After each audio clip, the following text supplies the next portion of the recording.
Well, thank you everybody for joining tonight. I'm really sad actually that I can't stay on and listen a bit more later. I'm especially interested to hear Hugo's talk about the rates and rate increases because just personal interest of mine as well. So next slide, please. So yeah, we're going through two really interesting things today. One being, our kind of our main event with Hugo from Vine. And we have one of our clients giving a talk about a property that they recently have been working on. And they'll be doing a case study. And I think that a lot of folks will find this interesting because it's like direct, direct real life, not theoretical real estate investing. Next slide, please. So who are we? As I mentioned earlier, basically our mission statement is to help people navigate the complex world of real estate investing. We wish we existed for ourselves when we first started, because there was and there still really isn't this kind of one-stop shop. You can ask questions and get guidance when it comes to real estate investing. Everything from the financing to the construction to tenant issues. We're there to help people. One of the things I think we really pride ourselves on as well is going one step beyond just having the data and doing the research, but most importantly, creating and getting answers out of the data. So synthesizing business cases that work. A couple of months ago, we did a meetup on the next best neighborhoods in Toronto. And that was really taking our research, applying our business model to it and seeing where or where it may not make sense to invest in the future. Next slide, please. These are some of our credentials. We're all over the place these days, not to impress, but to impress upon you guys that we do come from a place of experience where we are investors ourselves. We've been doing this a long time. I think we just came out on Dave DeBoe's most recent podcast. Anyway, if you listen to the Property Profits podcast, me and Matt are on that. And I think that was just published recently. Next slide, please. So the company is actually 4 divisions: advisory, which is run by Matt, and this is that planning portion. It oftentimes when people get into real estate investing, and this was me in the beginning, it was very much focused individually on an individual property, and it wasn't in purpose of reaching a goal. And I had not designed my real estate portfolio for scale, or for repeatability, or for sustainability, or for like ease of management. And these are the kind of things that we go through when you're in advisory. It's not just like, what property should I buy? It's how does this actually fit what you're trying to achieve in life? Because the root of it never is, oh, I want 20 properties. There's usually a reason why you want 20 properties, right? Unless you're some megalomaniac, there's usually a reason, like you're trying to do it for a purpose. Maybe it's job freedom. Maybe it is, to build wealth, or maybe it's to preserve wealth that you've already created. And that's really the advisory piece. The realty section takes what we've learned through advisory and executes on that. And everybody has different plans. It may be, cash flow focused. We may be trying to create a model that we can easily repeat over and over again. We may be looking at a house hacking model. Maybe you want to live there. And that's what the realty really specializes in. The next part is renovations, where we, physically bring to life the plans from advisory and realty. We do design and the renovation portion. And lastly, management. If you need help leasing, or with property management on those properties, we do that as well. Next slide.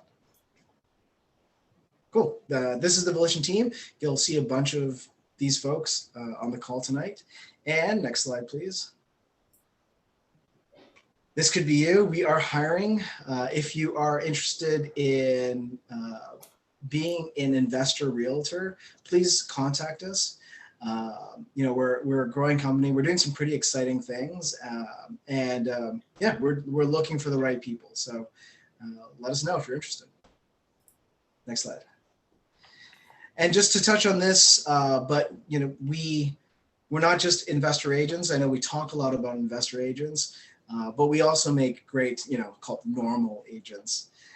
A lot of times buying a regular property is beyond just the neighborhood and the paint colors and the tiles, right? If you're buying a house for personal residence, maybe you want to rent out your basement in the future. Are you buying a property that will let you do that legally? Let's say you want to open up a wall to remodel your kitchen. Are you buying a house that lets you do that easily? Or, is there a risk of structural elements having to be removed? If there is, what kind of costs are we talking about? This is the kind of things that we can help a lot with. Obviously, we can help you with the neighborhoods and making sure you're buying in good school zones and stuff like that as well. But it's taking that one step further, and that's what we do really well. And that makes up 50% of our business. I always think people are really surprised, but half the work we do is this kind of work. Next slide.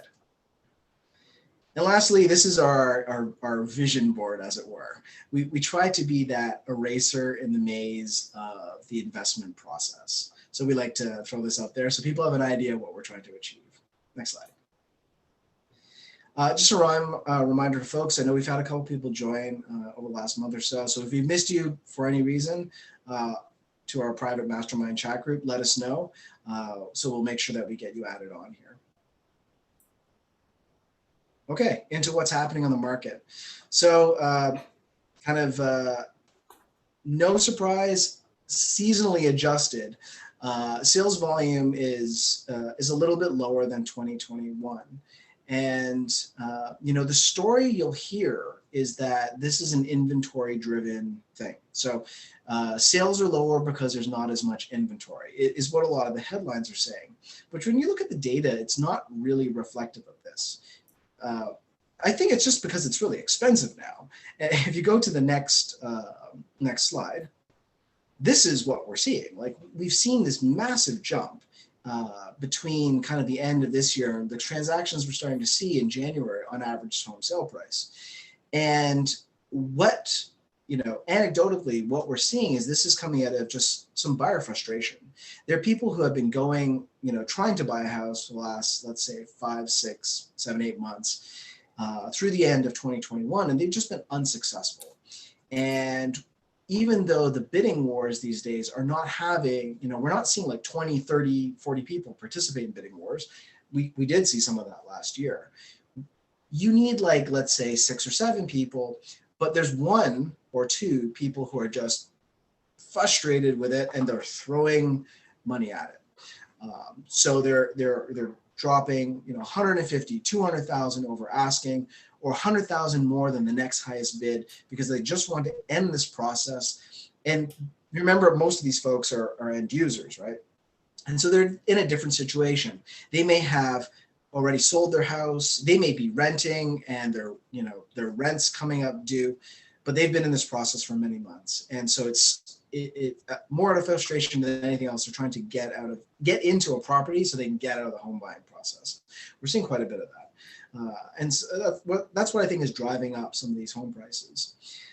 Because if you go to the next slide, inventory is lower, but it's not massively bad. Like, it's not half of what we're seeing in 2021. And it's not half of what we saw in 2020. It's almost the same as what we saw in 2020. And that was pre-COVID, right? COVID was kind of like, as you can see, the impact happened in April of 2020. So January, February, first half of March was normal, right? So yes, there is less inventory. Yes, less new listings are coming on board, but it is not kind of the dire supply situation that I think a lot of the headlines are saying right now. Next slide.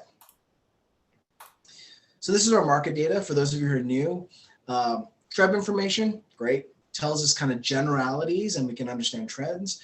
But to really understand what's going on, we love to look at the individual neighborhoods. So this is going through neighborhood by neighborhood within the downtown core. So next slide.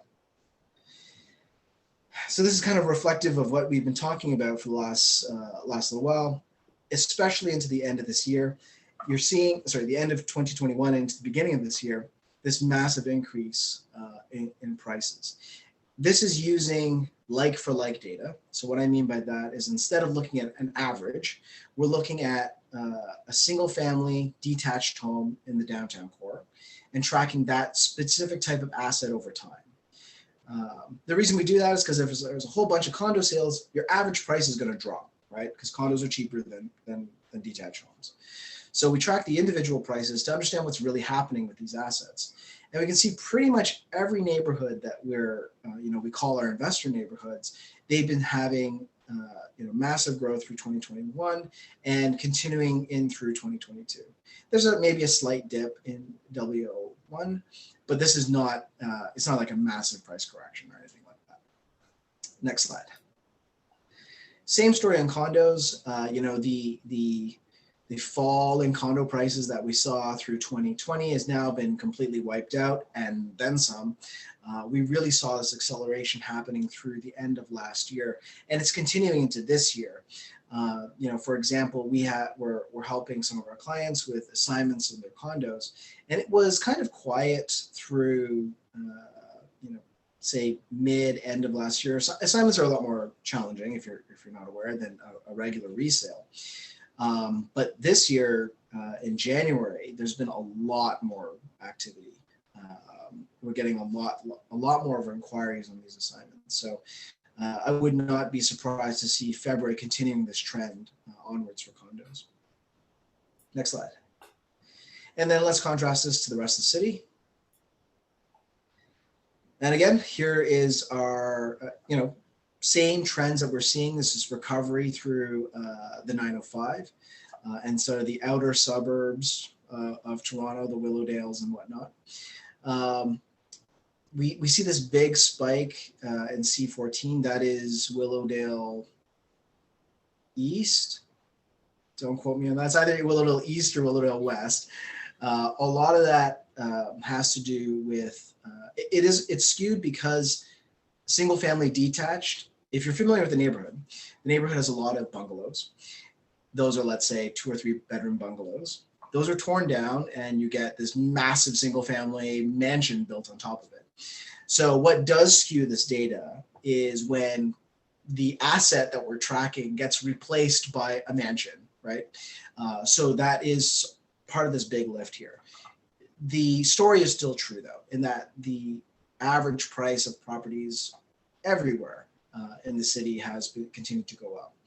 The reason we put this up here, though, is to show the difference between the resilience that you see kind of through the downtown, which continued on an upward trend, even through 2017, 2018, 2019. Whereas if you were outside of the downtown core, you had to wait a couple of years, right? It realizes it's a cycle, it recovers. But if you had bought in, let's say, April of 2017, you would have had to wait till about May of 2021 to see your prices come back. Next slide, please. Okay, that's it. Wow, I finished 2 minutes early.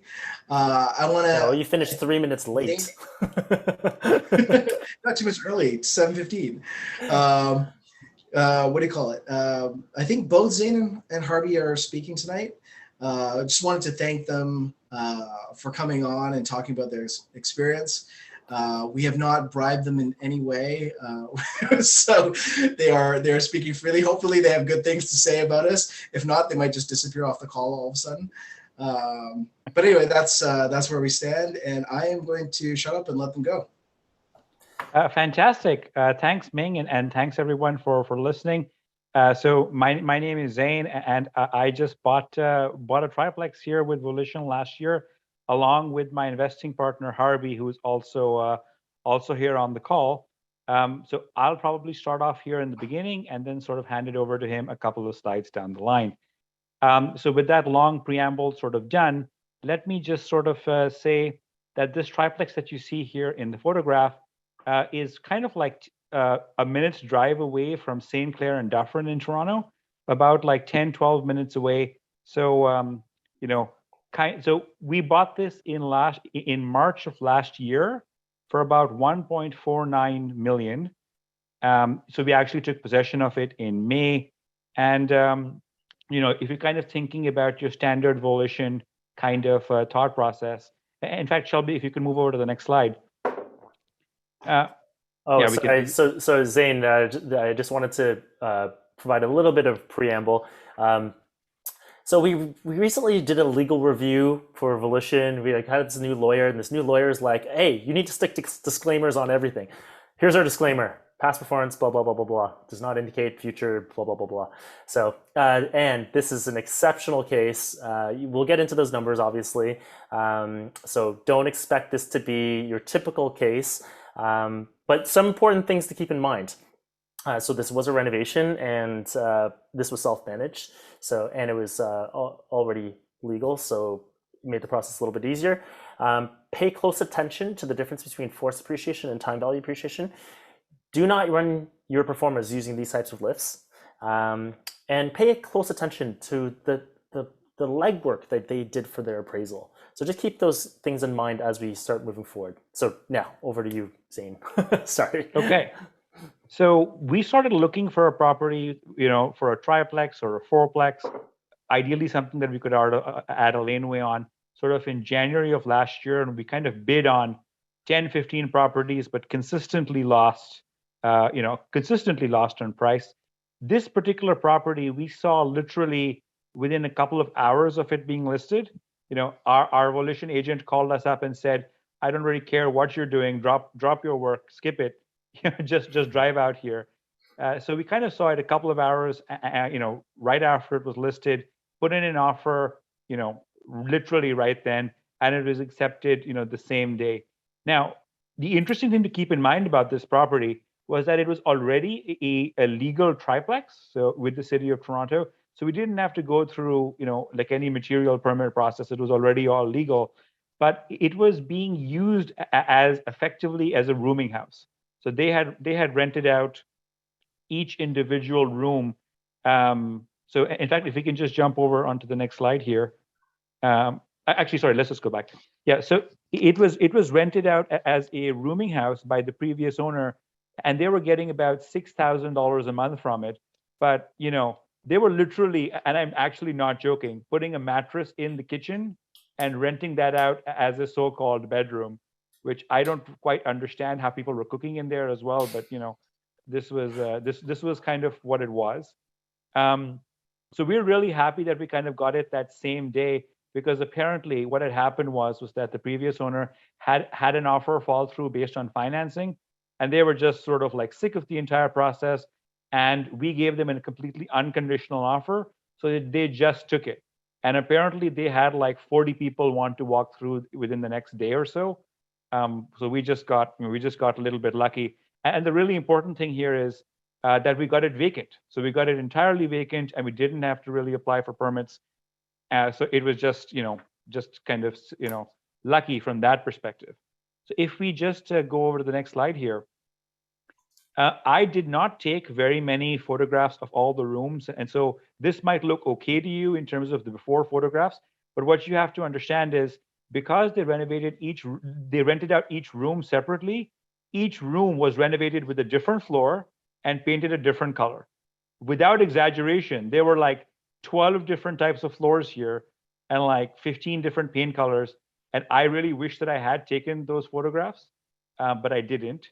But you should all be happy because your eyes are spared that mess. These were the kinds of kitchens they had before, and they seemed sort of okay, but the appliances didn't work, and there was all kinds of water damage inside the cabinets. So it kind of looks okay, but if you opened it up, it was just pretty bad. Yeah. So if we just jump over to kind of, yeah. So the bathroom was sort of okay. You can sort of see that on the left, but like you could kind of see one of these kitchens in that middle photograph, right? Like it was just falling apart. The cabinets were breaking. There was just it was just bad. So if you just jump over to the next slide here. Yeah, so one good question. So what were the 3 units? So there were 2 3-bedrooms, and these were like about 1,000 square feet each, and 1 2-bedroom, which is about 950 square feet. So approximately 2,900 square feet of living area. And when you count all of the all of the hallways and the staircases and all of that stuff, we were over 3,000. We were over 3,000 square feet. So then what did we do with the place once we actually got possession? So we basically did a 230K kind of renovation, basically, changed everything. And by everything, I mean, like, we kind of changed the layouts of the kitchens to make them open concept. So, you could sort of look from the kitchen into the living room. We added a washer dryer into each suite inside the kitchen, which they weren't there before, which kind of attracts a totally different kind of tenant. We put in dishwashers. We put in islands into the kitchen. We changed the flooring. We put in like spotlights absolutely everywhere, and we added ductless heat pumps into the building. So, and we actually put ductless heat pumps into each individual room, so you could actually set temperature not just by apartment but by individual room, which was a very big sort of selling point for many tenants. Like we did all the standard stuff. Like we upgraded all the electrical up to 200 amps, all the kind of basic, like all the renovations that you'd sort of think of. But the general kind of detail that I want to leave you here with is that everything was done up to what I would call a sort of like AA, AAA type standard. Generally much better than the actual other buildings in the neighborhood. So for context, our 3-bedroom in this building rented out for $2,900, whereas the building literally next door with the exact same floor plan, their 3 bedrooms are rented out at like $1,800. Just everything is the exact same except for the finishes and everything, and we're renting out for approximately $1,000 a month more. Like Matt sort of said, we kind of managed this entire renovation ourselves. It took us about 3 to 4 months with some delays that we had from COVID. And so we can talk more about the renovations afterwards if anyone has a question. But the bottom line is that it was done pretty much as a premium sort of unit. If you move over, let me ask you a quick question. When we were having kind of a quick chat about this earlier, one of the things that crossed your mind that I thought would be really interesting for you to share with the rest of the group was this whole concept of, should I spend the money on upgrading that? Is that going to be worth it? Should I do it? Can you walk us through that process, that thought process of how you decided ultimately whether to spend those dollars on the nicer stuff or not? So, so basically the question, whenever Harvey and I were discussing this exact point, should we spend that incremental, let's say $10,000 to, update it from, let's say, from a B+ level to an A- level or something of that kind? We were always thinking about the incremental rent that we would get. So we were saying for the next $10,000 worth of renovations, what would happen to our tenant profile? Would we get tenants that are easier to deal with? And what is the incremental rent uplift that we would get? And as long as you were getting, so the way to think about it is that many of these properties are kind of measured on what kind of, your net operating income, your NOI is, like what the cap rate is. So many of these properties are being valued at a 3.5% to 4% type cap rate. So if you can bring on that additional, let's say $1,000 a year, for example, you just put on that cap rate onto it, and you can sort of see what additional value you would get, and then you can compare that to what it costs you. So, for example, we put in 130 pot lights across three different apartments, which is probably, some people would say, is pretty excessive, but our tenant profile, like all of our tenants love that. Literally every single person comments on that as they walk in, and they pay pretty significant premiums to be in that particular building and unit than they would for literally any other building on the street. No, for sure. Hey Matt, just on your question there, like the one interesting piece is that we were actually contemplating additional renovations. So we were actually thinking of putting in an additional washroom in, so making it a 3-bedroom and 2 washroom unit. And after talking to Ming, I thought this was great advice, and he didn't pay me for this. But like we thought, his advice was, why don't you test the market? Don't kind of break too much, and then see what type of rents you're getting. If you're getting something that's not you're not comfortable with, then you can do that renovation afterwards. And so we took that advice on the two upper units. We didn't add an extra bathroom there, and then on the basement unit, we kept it as 2 bedrooms and didn't make it a 3rd bedroom, and that worked out. So like, had we done those incremental renovations, I think our budget would have been meaningfully higher, and I don't think we would have gotten the uplift on the rent relative to what we're getting now. So we did kind of on the cosmetic side, we did do a lot of renovations, like Zane said, on the pot lights, things like that, but we kind of refrained from really kind of stepping in and changing the unit per se.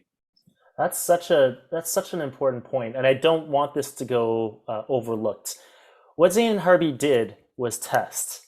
They tested using ghost ads. I'm assuming ghost ads. Ghost ads and seeing actual replies. So this kind of sucks for the tenants who are the potential applicants, but it's an important an important tool in our investor tool belt to see, does this actually make sense in this neighborhood? And I think this was the first time that Zane and Harvey had invested in Toronto in this particular neighborhood. They're experienced investors themselves, but new to Toronto, new to the specific neighborhood. And there's nuances as you go from street to street, neighborhood to neighborhood. It's not all going to be the same. So if you don't want to trust us in our opinion, you can actually do the work yourself. And this is so important. Not just being passive in this whole process, but being very active. And Zane and Harvey were extremely active during this entire process. They were taking it by the balls and just like totally running with it. And just to expand upon what Zane said as well. So $100 increment in rent, $100 increment in rent. Off the cuff, what do you think that would increase the property value by? If you could get an extra $100 in rent, now what is that relationship between rent and property price? How is it? He gave you the answer actually.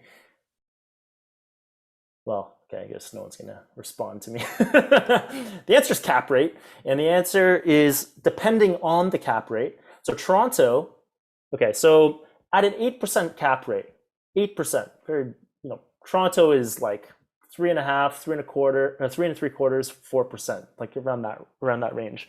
But just at an 8% cap rate, $100 extra in rent increases your property value by about $15,000. Just to put in perspective. At a 5% cap, that's, I believe, is $22,500. And then Toronto is at a cap rate even less than that. This is advanced investor stuff. So for the people who don't even know a cap rate, you probably don't know what I'm talking about. I'm not going to dwell on this, but the point being is that there is a relationship between rents and the valuation of the property. So if you can get that rents up, and so basically this kind of is going back to the question, should I do it?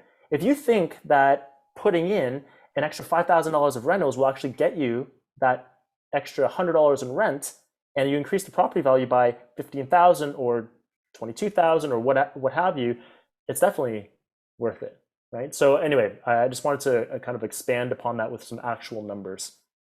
But back to you. Perfect. So if we just jump over to the next slide, this is just showing some photographs of the renovation. This bathroom was in progress, so we obviously put in a vanity. And if you just jump over to the next slide here, this is sort of hitting off on our financials. So that's our purchase price, how much we put in, as a down payment plus land transfer tax, all of that sort of, real cost to close. The rents prior to acquisition, though that's really not meaningful because they were renting out the kitchen. I'm pretty sure that's illegal. Took us 4 months to kind of obviously do that reno. We kind of spent in that sort of $230 to $240 range. And our rents after the reno were about $8,500 a month. So renting out the 3 bedrooms for, so I think there's a typo here. We were renting out the 2 bedrooms for the 3 bedrooms for approximately $2,900. The 2 bedrooms for about $24. And we also rented out our garage, which was quite huge on the property. So we were making pretty significant rent, cash flow after reno, obviously. We obviously went through the refinance process, which is kind of where I'm going to sort of hand it over now to Harvey, to kind of talk through how we went through the appraisal process and how our refinance went. Sure. And I guess drum roll.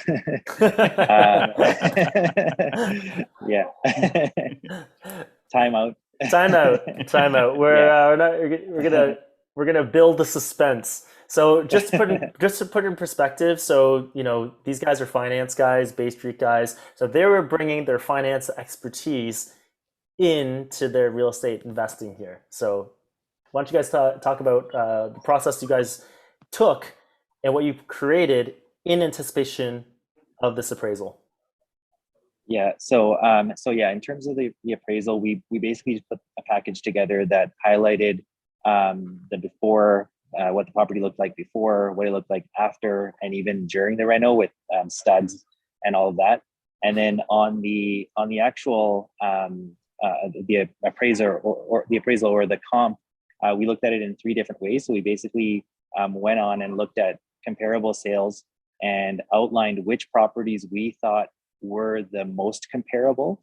And we weren't sure whether the appraiser would actually use these, because I mean, they can use whichever ones they want, but we at least wanted to highlight and say, look, like if you look at these properties, this is the value that we could potentially get to.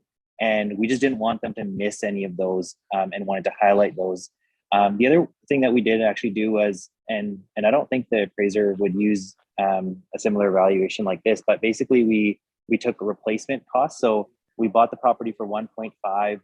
We went on to where we used Treb data to say, what was what's the increase in value in the Toronto market. Harvey, sorry to interrupt you. That's one of the next slides. Don't give it away.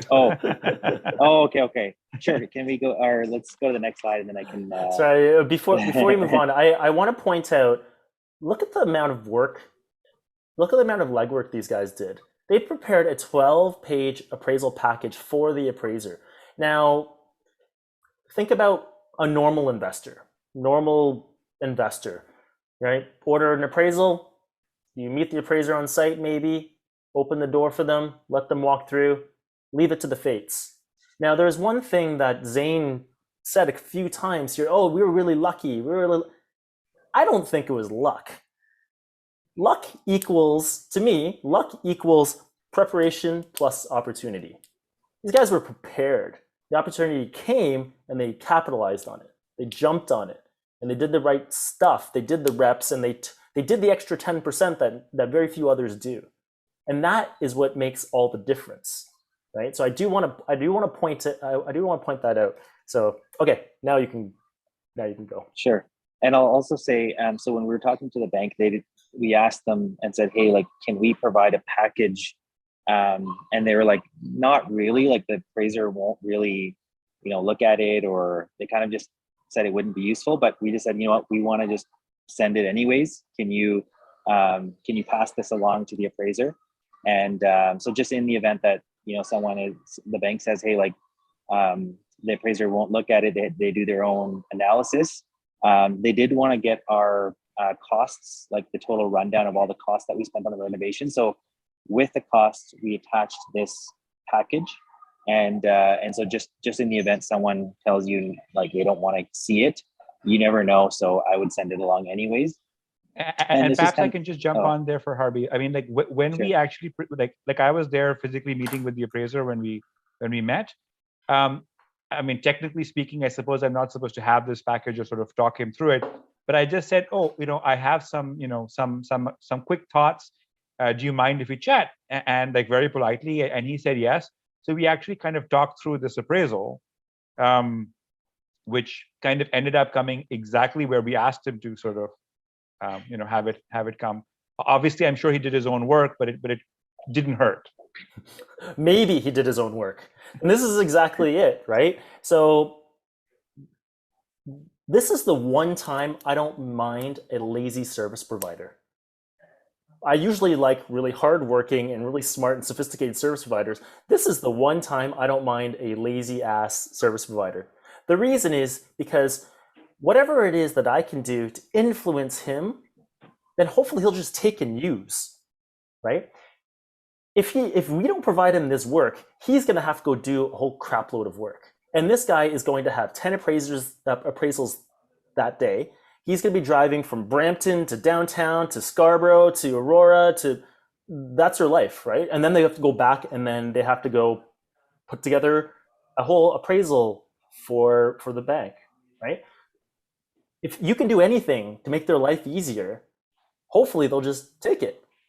That won't always be the case. Sometimes they'll be like, well, screw you. I have to go do my own research. But sometimes they'll use this now as guidance.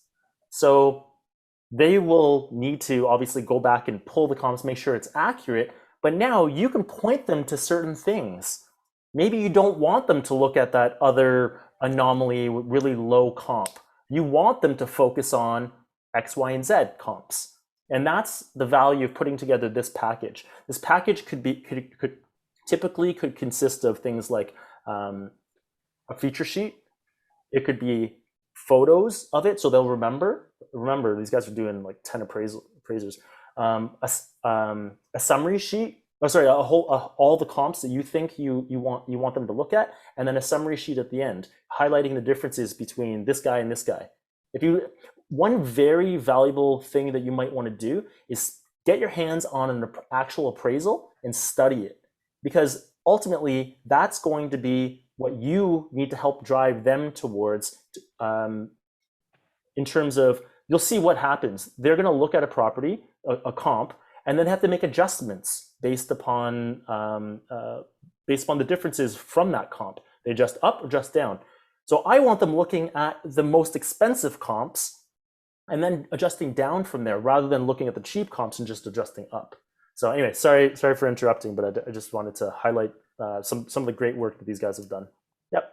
Yeah, no, that's great. And also, like I just should mention, I mean, when we were thinking about this package that we were creating, we figured like this is the crux of the business plan. Like if you can't actually get an appraisal the appraisal that you want, your business, plan could fall apart. So it's just such an important component of it. And so that's one of the reasons why we figured we put a lot more emphasis and work into making sure that we put our best foot forward and then kind of, go from there. So this slide here, this is what we were talking about when we were saying we looked at comparable properties to say, these are the properties that we think are the most comparable for these reasons, based on the number of bedrooms, the number of the square footage. And then we actually just highlighted one particular property that we thought was the most comparable. And then we had our notes all kind of listed down below.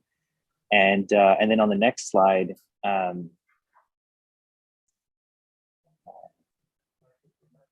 so this is actually the same, or this is very close to what we had before. So I think there might be one other slide. Okay. Maybe. Oh yeah. So and then on this one, we basically I can't see because it's a little bit smaller for me, but basically we just said what's the replacement cost of this property. So we wanted a minimum value that the appraiser would use, and we said the purchase price was 1.5, let's just say, and then we looked at the TREB data to see what the appreciation in the Toronto market was, or in this particular neighborhood was, from the time that we bought it, or the time that we signed the deal, to the time that we're getting it appraised, and it was about 20%. So we said, if you just take the current property and you apply the appreciation to it, you would get to about $1.78 million. And then if you add on the capital spent, you would get up to north of $2 million. And so this was kind of the lowest kind of appraisal that we would be hoping to accept or willing to accept. We wanted to kind of set those goalposts. Zane, did you have something? Yeah. So Harvey, let me sort of perhaps break this out into active versus passive appreciation, right? Yeah. So I think we mentioned on here that we appraised for 2.335 million. Okay, so I think that's mentioned on the next slide. But what you can sort of see here is that if we had just bought the property at the same price that we had bought it at, and in the 5-6 months since we owned it till the reno was done, till the appraisal was done, if the market had gone up that 20%, and they'd spent that money on the cap rate, we'd still only have had a valuation of approximately $2 million. But the fact that we got a valuation of over 2.335 would imply to me that incremental $350,000 is more active appreciation than it would be passive, because your passive appreciation of the Toronto marketplace, especially in the CO3 zone where we were located, is already captured in that 20% increase. Does that make sense to people? Makes sense to me. So Shelby, if you jump over to the next slide. Drum roll. All right.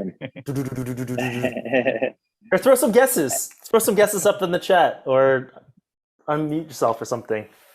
What do you think? What do you think the final appraisal is? Woo! Man, some people have some very lofty goals.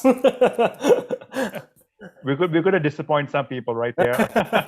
Yeah. Shelby, do you want to move on to the next slide? Yes. So we got it appraised at 2.335, and that was effectively the midpoint of our expectations of what we provided the appraiser. So we had told the appraiser that we would expect we were hoping to get between 2.3 and 2.5. And keep in mind that this appraisal was done in December.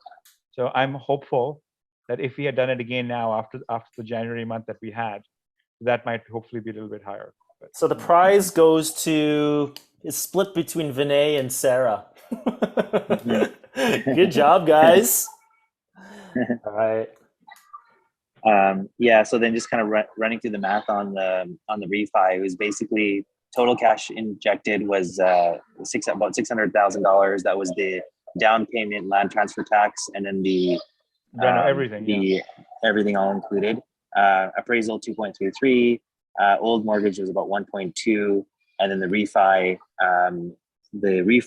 at 80% loan to value on a residential would be 1.868, and then the equity takeout here is 677. So basically, effectively, what happened here was Zane and I we got our money back out. So, that background noise I think is mine. Sorry. Yeah. So like Harby. Yeah, I just need to. Yeah.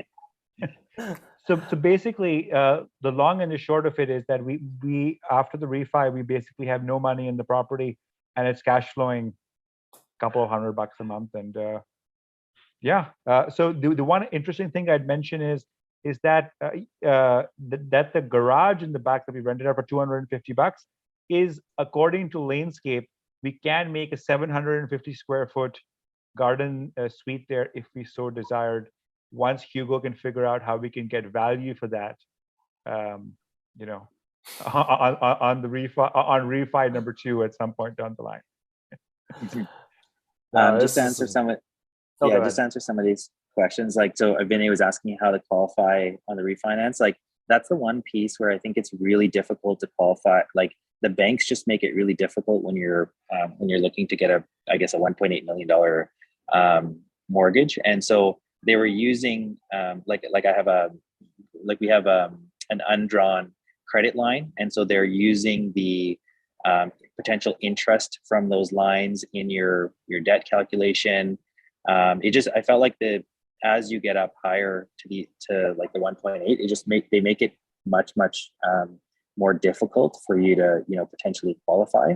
And it was the lender here was CIBC. But just to give some context around that question, they were using half the rents that we were getting. They were assuming a much higher mortgage because we were getting a variable mortgage, and so they were assuming that rates would go up like 150 beeps. So they were basically saying, what happens if your mortgage is like 20-25% higher, your rents are like 50% lower, and all of your undrawn lines of credits are drawn to full, blah blah blah blah blah blah blah, and sorry Zane, just on that, basically, like, if you're at 8,500 rent, they're using like 4,200 And then on the other side with the mortgage, it was, sorry, I think that's my background noise. But on the other side, on the mortgage, I think our mortgage payment would be around $6,000, and Yeah, they're like using a 7,000, number yeah. of they're using a number of 10,000 for that, in addition to using all the undrawn credit lines and stuff like that. So just to put some context around it. Yeah, there's some interesting things happening here. So I think if I could share what you guys shared with me, realistically they actually didn't get up to 80% loan to value. It was like, what number? It was like 76. You said 76%, I think it's 78%, like 78%, something like that. 78%. Yeah. Yeah, so it's Yeah. actually a touch under 80%, and it's, like you said, with rental offsets and add backs at only at 50%. The banks are only looking at a fraction of the rents to help you qualify, and these guys have other properties too. So, I've said many times, every property you buy makes it harder to buy the next one, right? And so, and then one thing to keep in mind here: this cash flow looks, for this whole project, you look at it and you go, oh my god, like $500 cash flow.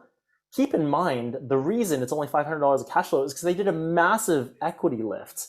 And the massive equity lift, and they refinanced almost all the way up to 80% loans to value on that massive equity lift. So they got back all their money. This project was freaking free for them.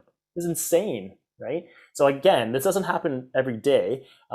What's more typical is to get back a large portion or all of your reno money back. On a good day, you get back your reno money and then some of your down payment. When you hit a grand slam, you get all your money back. So this is fantastic execution here. And okay. yeah, sorry. Sarah, I was going to ask a question. Did you guys have a backup plan if what if it was in vacant possession? That's actually pretty good. It's very hard to, get rid of the tenants to be able to do this kind of renovation. Did you guys have a backup plan for that? So we actually wrote it in the purchase, in the offer, that we needed it vacant, and they agreed. So we were really lucky on that front because there was 11 tenants in there, and so it was, yeah. So we were just, and in the event that they didn't have it vacant, we could potentially negotiate price with them. So we had basically, yeah. So the first thing to keep in mind is that these were not like long-term tenants. These were transient rooming house tenants. So I guess for the seller to ask them to move, it ended up not being that hard. But even if we did, like, our point of view was that if we actually had to have them go, because they were paying, the standard rate for a room in any rooming house, we were pretty confident that we could pay $2,000-3,000 to each of them to leave, because the difference in the rent that they were paying versus anywhere else that they would go was not that high. So this was not like a long tenured family which was paying $1,000 a month below market. So Zane, Harvey, talk to me a little bit about the eventual tenants that actually landed in your apartments, and then talk to me about what it was like when you brought those people through. And I think you also mentioned how many people applied for your units. Yeah, so I think that one sort of general question that people always sort of worry about is, hey, what happens if you're that best building on the street, right? Because like I sort of talked about, we are renting out our 3 bedrooms at $2,900, and the building next door with the same floor plan is renting it out at $1,900 or $1,800 or whatever. What I would say is that we got applications from folks who basically were AAA plus tenants. So we probably had like 30 applications for each spot.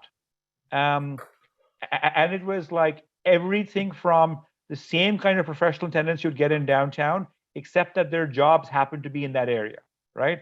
Or it was folks who lived in other apartment buildings on the same street who had kids in that school district who were like, oh my God, our current apartment is terrible, and we can afford to pay the higher amount, but we have to be within these 4 or 5 particular streets because there's a school there or whatever. And then our third tenants was basically like 22-year-old folks who just graduated university, but whose jobs are all in that particular space, whose parents have like, co-signed for them.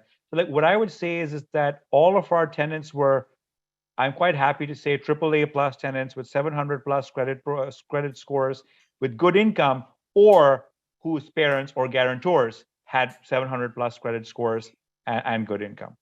What kind of income were the guarantors, the parent guarantors? $200,000-$300,000. Yeah, for sure. It's I mean, perfectly executed business model. But what you have to understand is that, like, we also were very high touch landlords, right? Like we basically made sure the day that they were moving in, I went there and I was like, is there any problem at all? Like, like the first couple of days I checked in and I said, hey, do you have any problems? Or like, we're pretty sure everything is working. But like, so like we paid a handyman $500 to come in that first weekend and fix, to put up people's photographs and like, put up their blinds or whatever, like something really small that doesn't particularly matter in the scheme of that, of that reno cost, but which got us AAA plus tenants who, in the 5-6 months I've rented to them have basically never bugged me at all and have always been on time or early in paying. Awesome. Laba, what do you got for us? Hi guys, nice to talk to you again. This question really is for Matt and Hugo. Since a lot of quote unquote savvy investors are doing this, refinance, flip model and flip and hold kind of thing, is it possible that appraisers could access the the lifted appraisal value of a house that's not sold to better reflect the neighborhood's kind of overall value? You know what I mean? I don't really see a lot of great investors selling in order to selling their great investment anymore. Hugo, Matt, before you jump in, I just want to do a bit of a time check. I know there's a lot of folks who have interests, a lot of questions coming up actually, and we do need to honor Hugo's time as well. What time was Hugo starting? 8? Shelby, I think we were 7:45. Oh shoot! Sorry. Okay. Okay. Let me just answer your question quick, Laba. They need comps. That's the short answer, and that can be the problem. So it's a well-established problem. It's a well-known problem, especially if you start trying to build laneways and all this other stuff. So the answer is you need comps. They won't base it on other stuff. But Hugo, do you have a 10-second answer you want to chime in with? Same. Yeah, I mean, I think I touched on that a little bit in the presentation, but essentially, whatever you think it's worth or what it can sell for in the open market, especially given how crazy the market is right now, people are paying hundreds of thousands more than last. It really comes down to being conservative. The banks want to see concrete sales that have actually happened, typically in the last 3 months, that are more or less comparable to what you're buying. Yeah. So if you think it's worth $2 million, and it probably can sell for $2 million, but the comparables are all 1.9, 1.8, that's probably what you're going to get. Unless you can put together a really solid, I'm so impressed with the report these guys did, Zane and Harpy. Like, that's the kind of thing that I know there's probably a lot of work that went into it, but there's a lot of lazy appraisers. And if you present this to them, because sometimes they just ask, like, what do you want for it? They don't even know what it's worth. And it's almost like you give them a bit of a range and they're like, okay, you know what? It's almost like they ask for $2 million. The comparables are all over the place, but I think it's almost like they work towards your goal. And I think that's kind of where appraisals have gone to, particularly for refinances. So sometimes providing that direction is very helpful because you've done all their work. Like, they're so overwhelmed right now, that whole industry, that doing all that work, almost as long as it makes sense, they're like, yeah, I think I could probably make this work. This is reasonable. And there you go. So there's a lot of value there. We don't see that a lot. Like, that's awesome that you did that. I'm not sure whether Zane and Harvey actually used the standard Volition appraisal package as a basis for it, but that's something that we provide our clients. We want our clients to do the extra 10% and knock it out of the park. And so we have a standard appraisal package a sample appraisal package that we give our clients that they can take, they can modify, they can use. It's a framework, and it's done very, very well for ourselves and our clients. So that's something that if you're a Volition client, that you have access to. Okay, let's change gears here. Okay, let's forget the 5-year ROI. And then what next? Okay. But also so- thank your presenters, Matt. Oh, let's thank our presenters. Zane, Harvey, that was fantastic. You guys are rock stars, and I can't wait to see what's coming up next for you guys. I'm working with Zane and Harvey on trying to figure out some of their financing challenges, and so they can go bigger and better. But thank you. Your speaker fee is in the mail. Thanks, Matt. Thanks, guys. Hey, yeah, really thanks. appreciate it. Okay, cool. Hugo. So, do I need to introduce Hugo, or does everyone already know Hugo? Okay, Hugo Yeah, is, you don't need to introduce me, man. Yeah, you don't need to introduce me. It's all there somewhere. Hugo's one of my favorite speakers. This guy, he's extremely enlightening and very, very. This guy, we send all of our clients to Hugo. So just just put it in context, right? So there's not much I need to say about Hugo. I just want to let Hugo kind of take it from here. Is that okay, Hugo? Yeah, no, thank you guys. Right. So I've got the presentation in front of me here. So let me just share my screen. Give me a second. Let me just close off all these YouTube videos I have in the background. You goofing off during the presentation? No. All right, there we go. Right. Can you guys see that? Let me just get into proper mode here.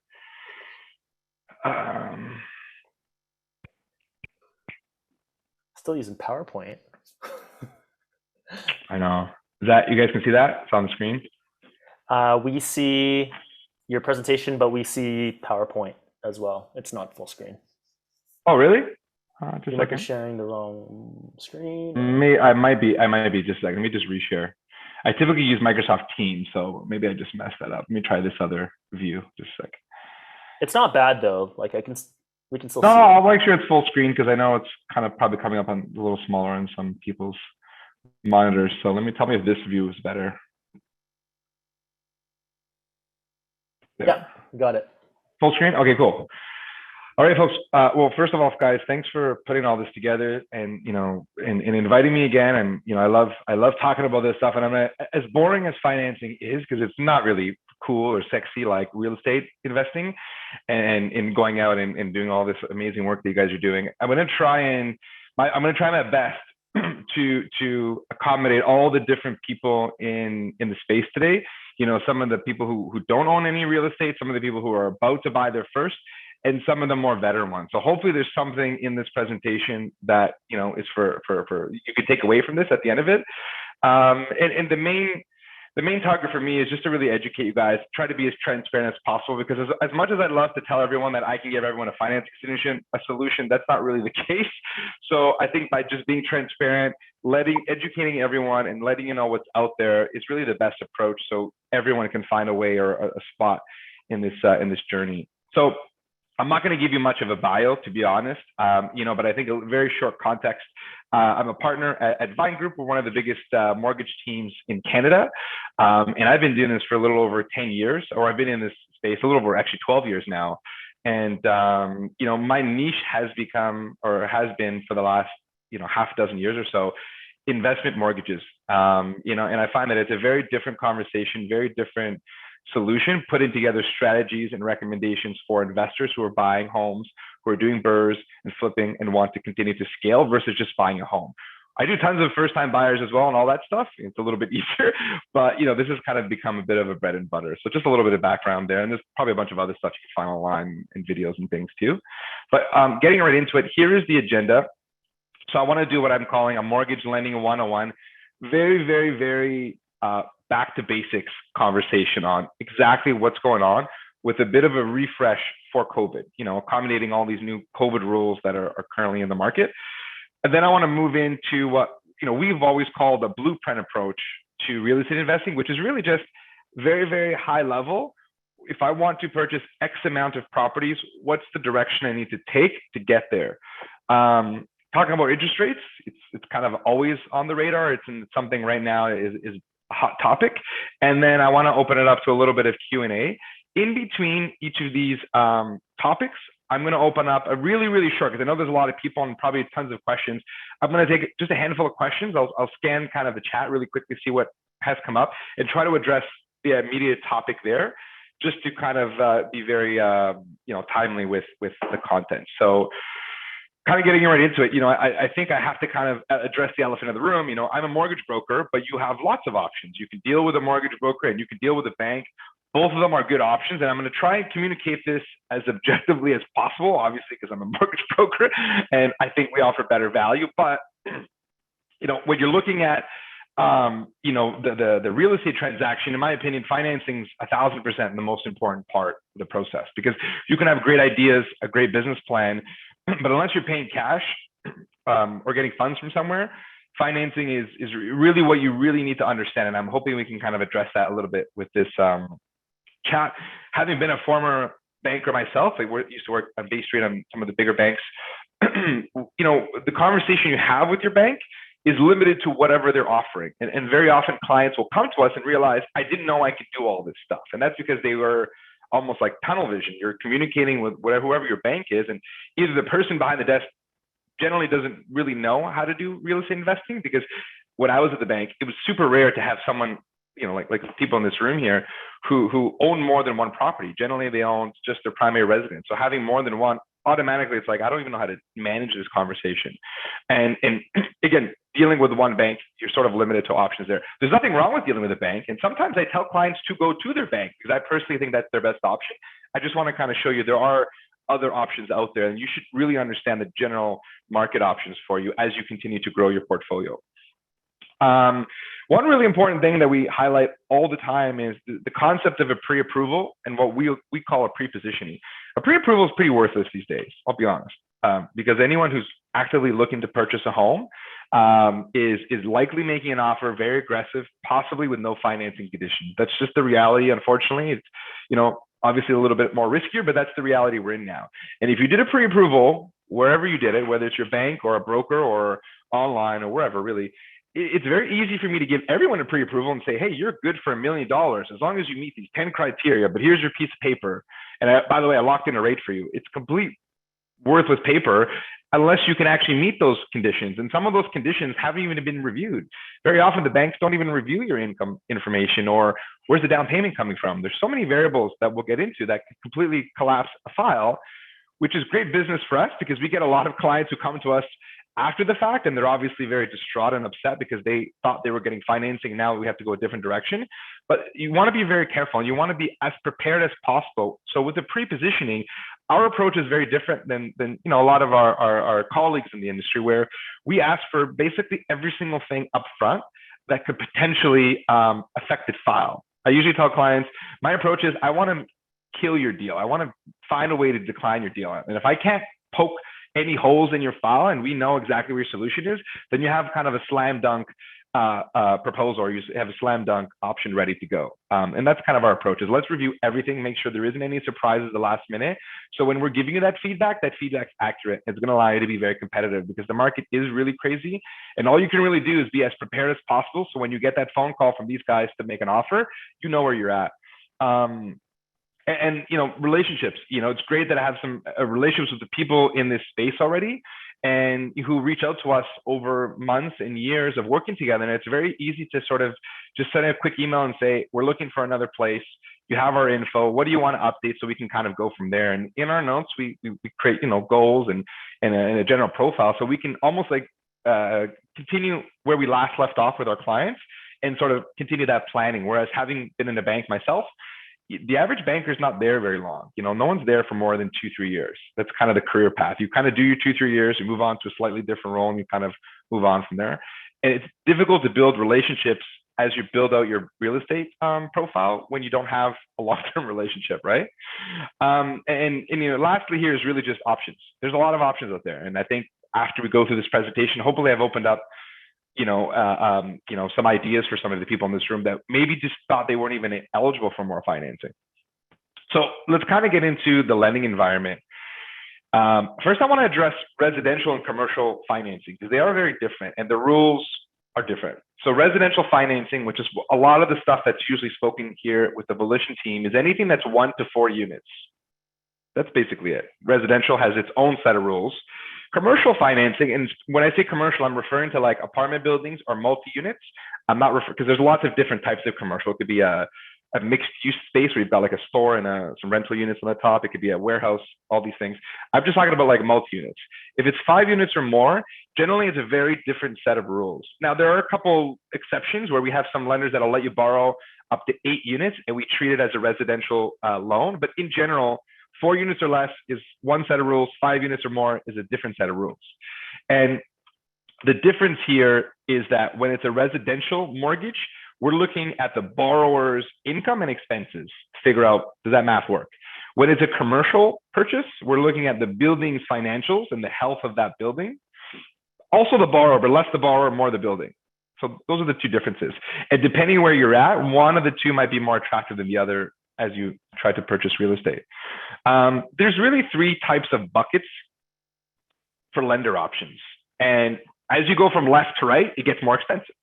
So ideally, our approach is always to try and keep people on the far left, which is A lenders, as much as we can. But sometimes we need to use B lenders or private before we go back to A lenders again. So these are the 3 buckets that exist, just kind of as a nice visualization. So when we look at A lenders, we're talking about big banks. You guys are familiar with the big banks, right? People like the big banks sometimes because it's just a brand, which I always find a little bit strange, to be honest, because I have clients say to me, I've never heard of the lender that I'm recommending, for example. And they always say, I'm concerned, what happens if this lender, goes bankrupt, which is super rare in Canada. But if it does, when a small bank or a lender is taken over by usually a bigger bank, all that really happens is your mortgage gets transferred to the new lender. And there's probably people on this call who started a mortgage with one lender and now it's owned by maybe a bigger brand, maybe a Scotia or a CIBC or whoever. So I always find that a little bit interesting because I say, well, aren't you more concerned about where your money is sitting in your savings account versus who's holding your lending? As long as the solution makes sense, I think it's attractive. So the concept of the brand appeals to some people, but I don't think you should be limited by that.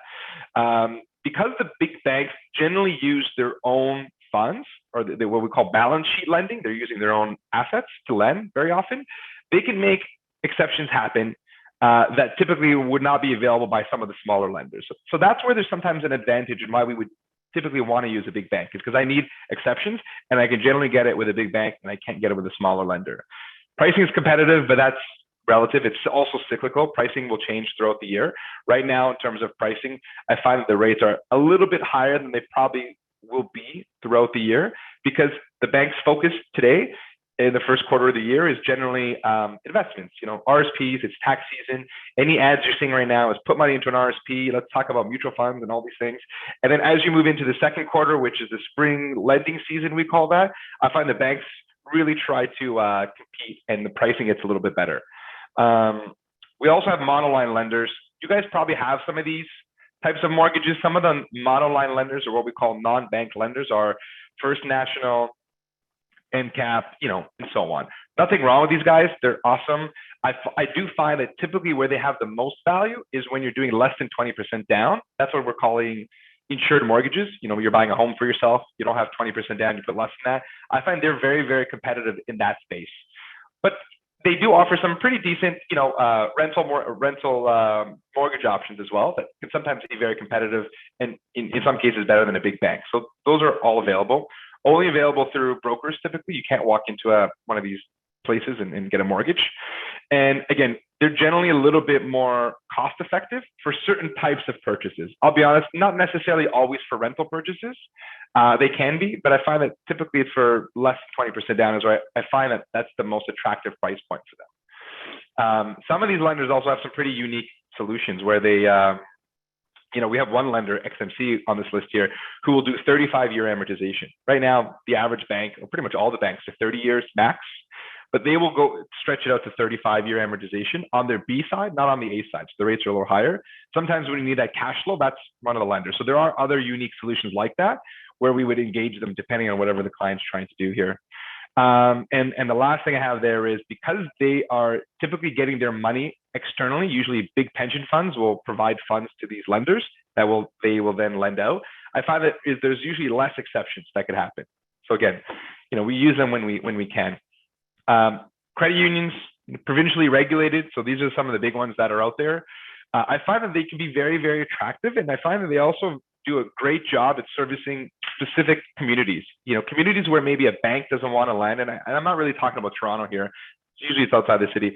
There's areas where the banks don't generally want to lend for whatever reason. It's too rural or the property is way too unique. I usually tell clients, why don't you check with their local credit union? Find someone who's within a very short radius, and very often they're able to service and provide solutions where none of the banks will touch. So if you're having issues with financing in little niche type markets, this is where I think there can be some value, because they do use their own funds. And one cool feature that a lot of people don't know is, because they're provincially regulated, they're able to get away with certain rules. For example, stress test rules. Right now, the stress test rate is 5.25. That's what everyone's being qualified on. With some of these credit unions, they're actually using your whatever 5-year fixed rate you get.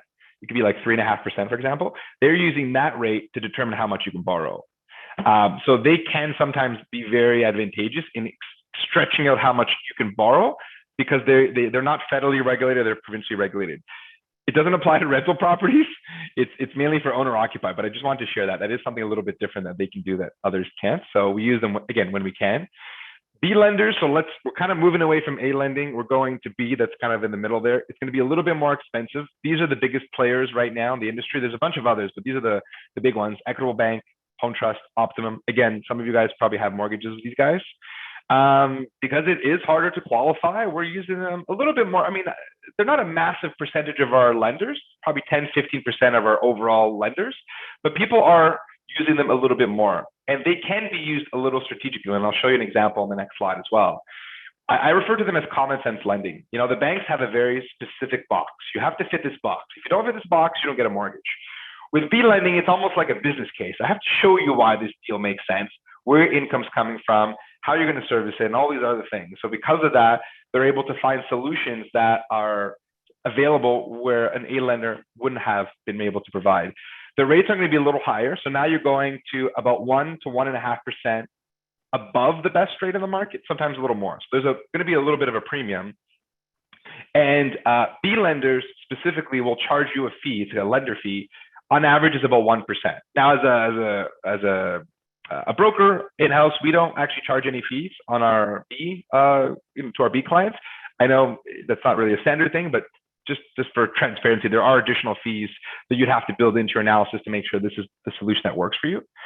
And again, they do all kinds of crazy stuff: lower credit scores, bankruptcies. There's a solution there with B lenders, as long as it makes sense. They'll also accommodate larger portfolios. So if you've got lots of properties and the banks are all saying no, this is potentially a scenario or an option that we can bring you to.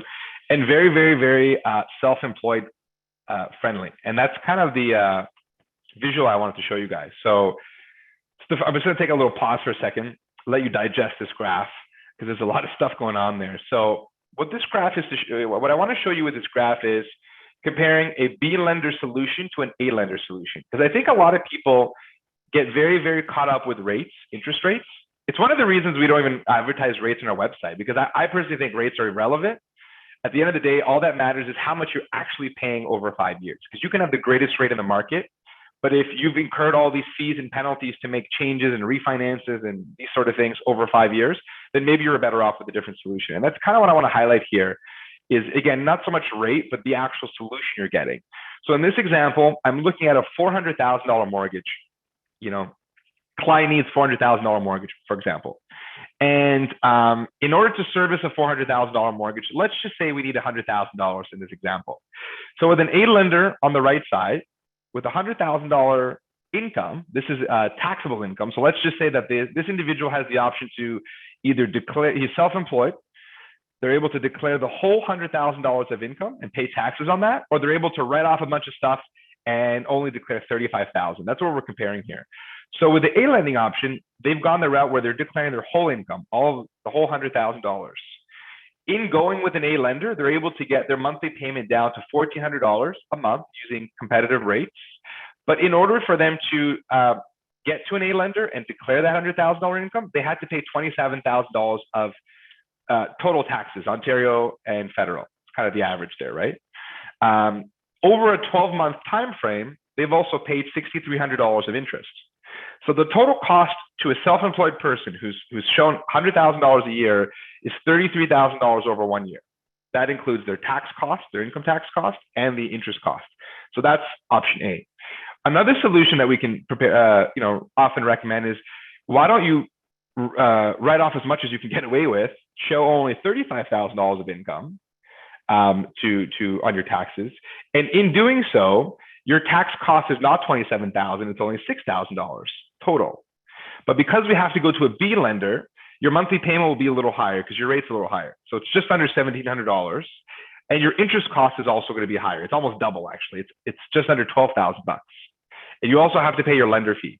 But if you add up all these higher costs, it's just under 22 grand of total cost in 1 year compared to the $33,000 cost, which mainly came from the higher income tax.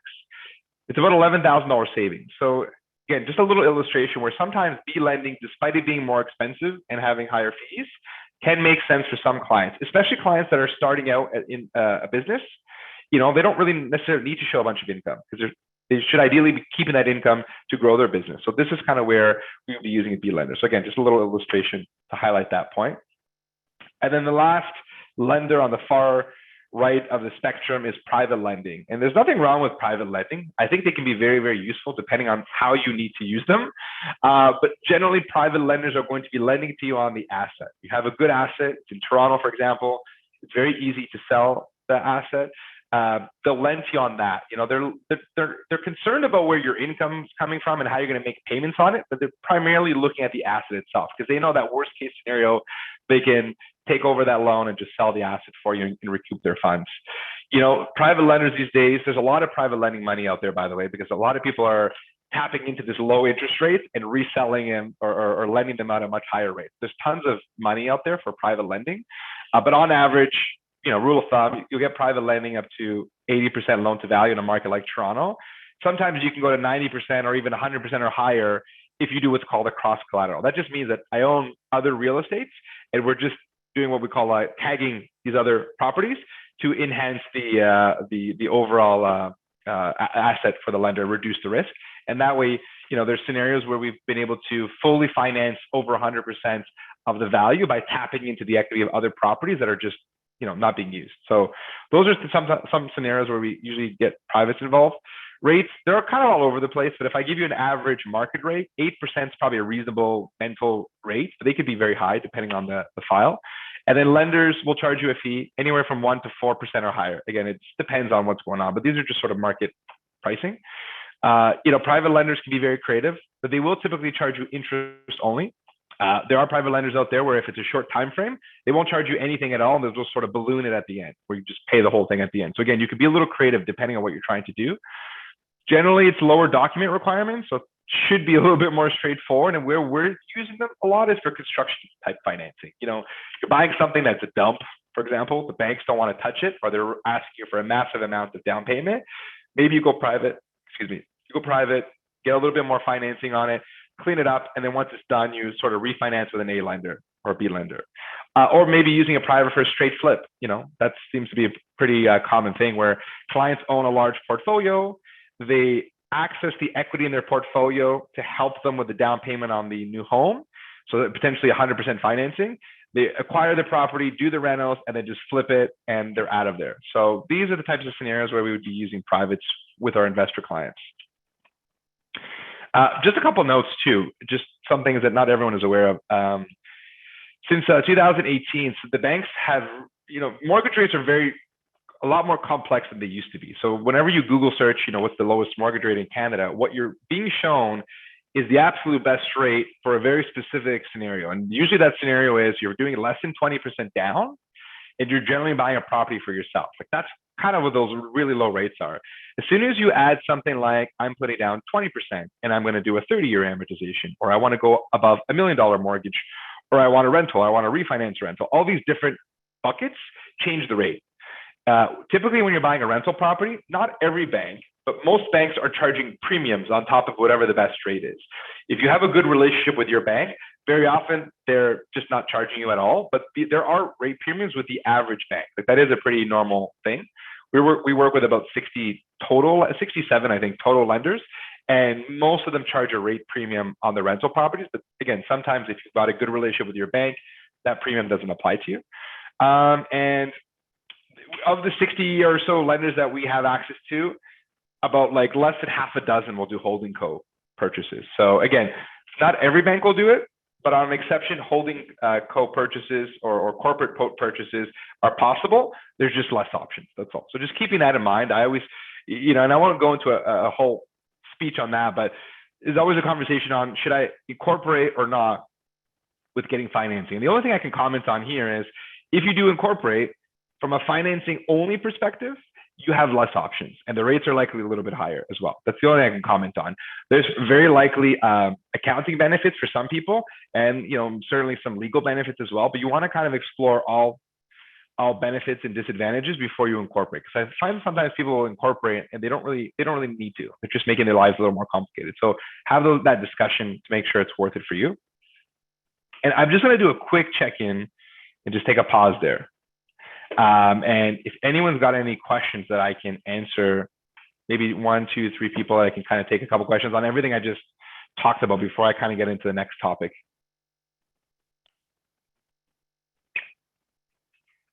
You just check this chat. There you go. Thank you for that little part there. I just had a quick question about the what are the options on the corporation to be able to get lending? You said it's limited, but what are some of them that you can actually tell us on top of your head? Yeah, I mean, there's a lot of aid lenders that'll offer you holding co structures. It's just I was just saying of the, in our case, 60 plus lenders that are available, less than half a dozen will do it. All of the big banks do holding co structures. It's just they do it on an exception. They don't always do it. And very often when they are doing it, the rates can be a little bit higher. Not everyone will do a 30-year amortization. Sometimes they'll reduce the amortization to 25. Not every bank will give you an 80%. They might bring it down to 75. So, it's just something to be mindful of. Depending on the lender you're working with, they might restrict your options. But in theory, you can certainly get access to financing. It's just there's less options. HELOCs, for example, which are a very common structure, not always are available with holding companies as well. So those are, again, some of the limitations to be mindful of, specifically for residential lending. Hey, Hugo, I have a quick question regarding A lenders. If say you just accepted a job offer, how long would it take before you could apply to an A lender, or would you be stuck with a B lender for? That's a good question. Yeah. It just has to make sense. I mean, so if you're applying for a bank and you generally qualify for lending, but maybe you just started a job, as long as you're not on probation, very often, if you just started a job, the average probation is anywhere from, we see like 3 months to 6 months sometimes, right? But if you I'll give you an example. Let's say you just finished university, you started a job, $100,000, for example. That's probably a little high for coming out of university, but whatever. And you're on probation. You'll probably need to be out of probation or very close to the end of your probation in order for a regular aid lender to want to give you financing, specifically because you don't have any history in that role. But if you've been doing a job, if you've been in an industry for a number of years and you've now accepted a new job and there's a 3-month probation, it's a little bit easier to convince a lender to make an exception to allow you to use the full amount of income, because I can show that you've been doing this for a little while. So that's kind of where these exceptions come in, and us really understanding your history and your overall profile to really strengthen your file to the lender, allow us to get that sort of stuff done. So I don't think you'd be stuck with a B lender. And I'll be honest, even a B lender is going to want to know, if you're on probation or not. So that doesn't necessarily mean that a B lender will be open to it. It just has to make sense. It can't be a high volatile job you just taken that you can potentially get fired from. So it just has to make sense. Perfect. Thank you. Yeah, I'm just checking to see if there is any. Oh, here we go. Jag. If an investor already has 3 mortgages on single family homes, how to qualify for the next? You know what? I actually have some slides about that. So I'll just get into that when I get to that slide. Don't know if there's anything else that I can address. Otherwise, I'll just kind of keep going to the next part of this here.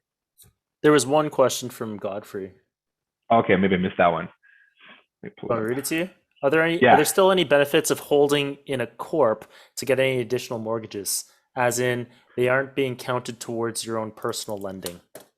So yeah, that's a good point. And that's probably one of the advantages sometimes, that you can be a little strategic. So if this is an example, let's say you've got a holding company that owns one piece of real estate, and let's say that particular mortgage is with TD as an example. If you were to apply with any other bank but TD, they're not going to know that mortgage exists because it's not on your personal credit bureau. It's very likely not on your tax return either. And it just doesn't show up anywhere. So, and legally, I'm sort of air quotes, legally, your company owns it, not you. So on a mortgage application, it wouldn't come up on your personal side. So that could potentially allow you to purchase slightly more properties because you're sort of starting from one versus starting from two. So there's that sort of approach that can sometimes be beneficial. But before setting all that up, it's really understanding what the client's intention is. If their intention is to buy 6 or 10 properties, then mapping out a plan that's going to allow them to take advantage of these sort of things make a lot of sense. But if the plan is to buy 1, 2, 3, 4 super high quality AAA Toronto assets, that might not even be necessary. You know what I mean? So it really depends on what their goal is. But that's certainly a good point. And we use that quite a bit. Even personal guarantees that are required on mortgages within a corp aren't seen anywhere else? On the credit bureau, if it's under a corporation, 99% of the time, the credit profiles that we see do not have the corporately held mortgages. What the credit bureau will normally have is that an inquiry was done with a bank.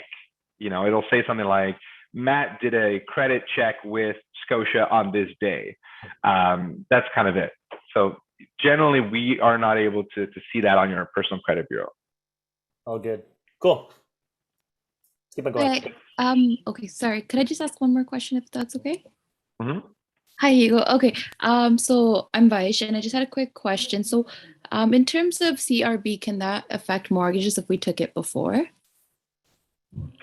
If you took it before, not so. In the middle of the whole COVID scenario, where people were receiving these sort of subsidies and CERB and stuff like that, the policies for the banks were kind of all over the place. Where if you were in a job for a number of years and you were temporarily laid off and you were receiving these support payments, some lenders would allow an exception that we could use the full amount of income before you were laid off. So, but now that we fast forward to 2022, if you're back to work and you receive some CERB in 2021, as long as we can show that it's very reasonable that the income you're receiving now will continue to move forward, it generally shouldn't be a problem. The only time it becomes a problem is if your income is variable or like hourly. Like as an example, let's say that you're hourly employed and typically you make $100,000, but last year you made $30,000 because you were not working for a big chunk of the year. That's where we kind of have to provide a little bit of a historical to the lender and say, this person was not working this year. So we have to kind of go back the other 2 years to figure out the average. And they may use only that to determine how much you can borrow. So again, that's kind of where we need to get a little bit more info to see if we have enough income to help you out. But generally the answer is no, as long as your income is regular and ongoing moving forward. So that shouldn't help affect you. Like the banks wouldn't penalize you for having received CERB in that example. Okay, perfect. Thank you so much. No problem. All right. So kind of want to get into the DNA of a mortgage application and just touch on all the different elements. So if you've dealt with a mortgage broker or a bank or whatever, you probably asked all these questions, and this is just to help provide a little insight as to why these things are happening and why you're being asked for these things. So let's talk about income. It's definitely the number one question. Salary employed people are pretty straightforward. You get a flat salary. Maybe you get a bonus. If you get a bonus, we take a 2-year average. So, pretty straightforward if your salary in terms of what can and can't be used.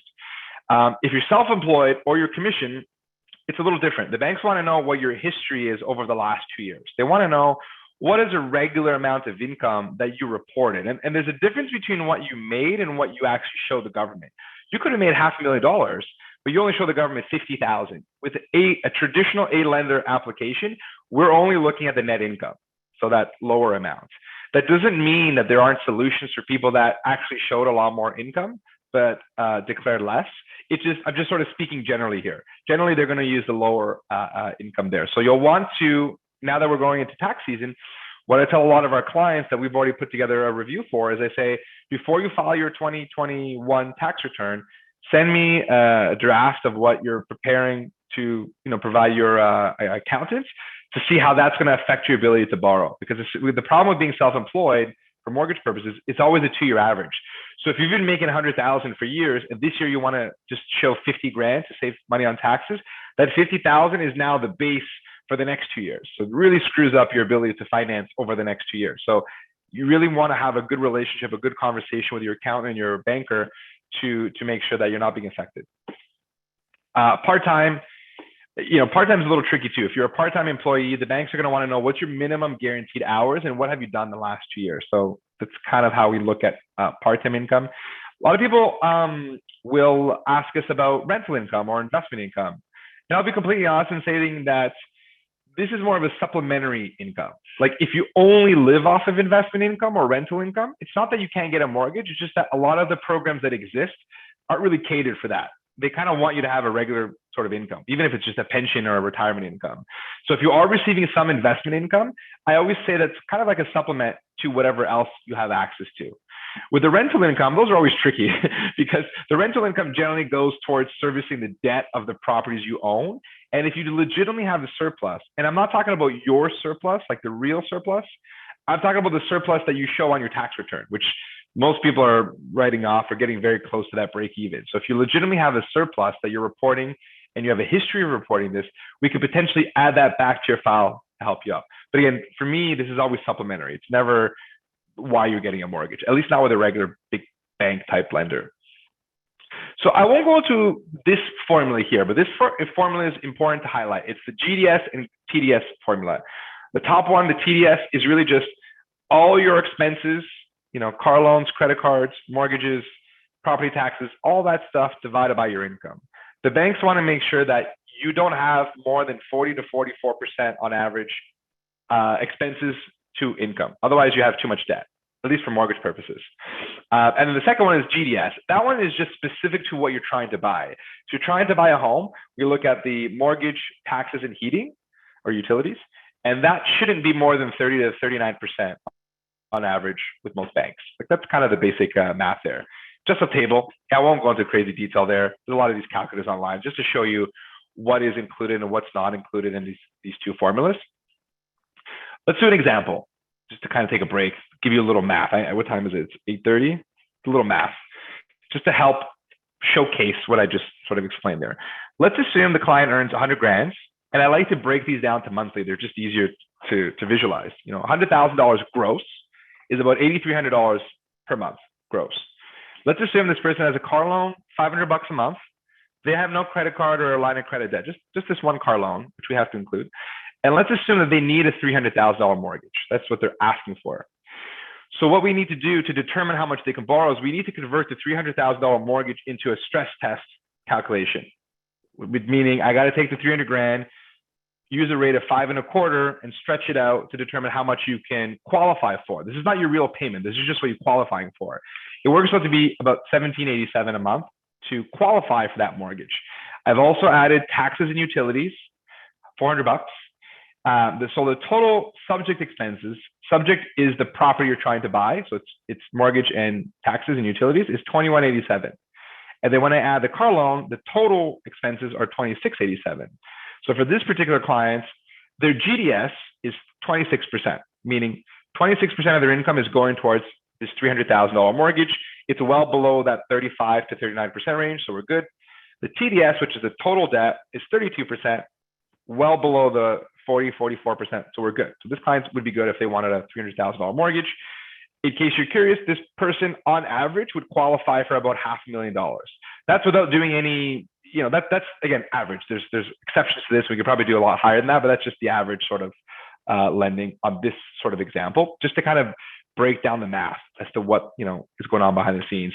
This is just a little bit of a visual. Again, this is just average, so don't take this to heart. If you're at like $58,000 of income, you're trying to get a larger mortgage than $250,000. This is just to give you a bit of visualization as to what you would qualify for at these different income levels, assuming you have no debt and no real estate and nothing. You're just buying a property. That's how much you would get, to keep it simple.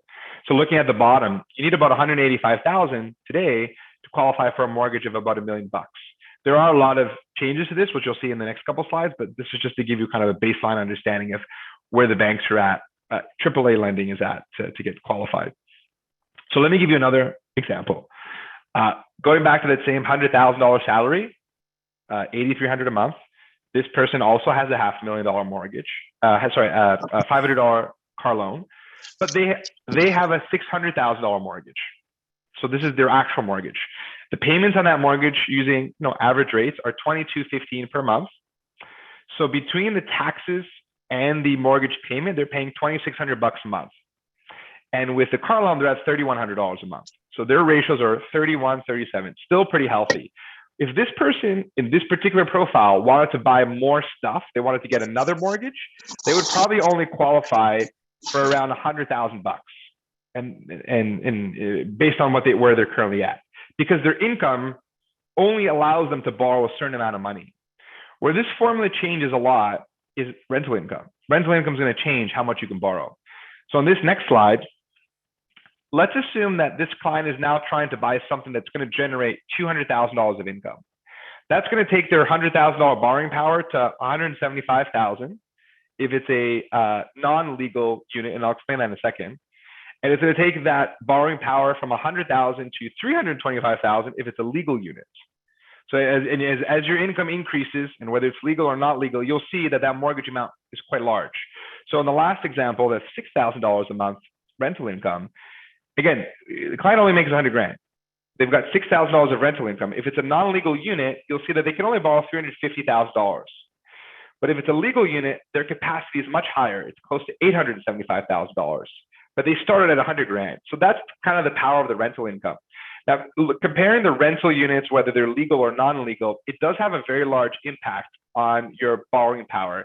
And I should mention that there's a lot less legal units in Toronto or in the markets, any market really, than there are non-legal units. And hopefully that changes with some of the policies that the city is looking at adopting to help make housing a little bit more affordable. But right now, the banks prefer legal units, and they give you a little bit more, they give you a lot more rental income allowance, which means you get a much larger mortgage than a non-legal unit, which is going to generally allow a smaller percentage of rental income.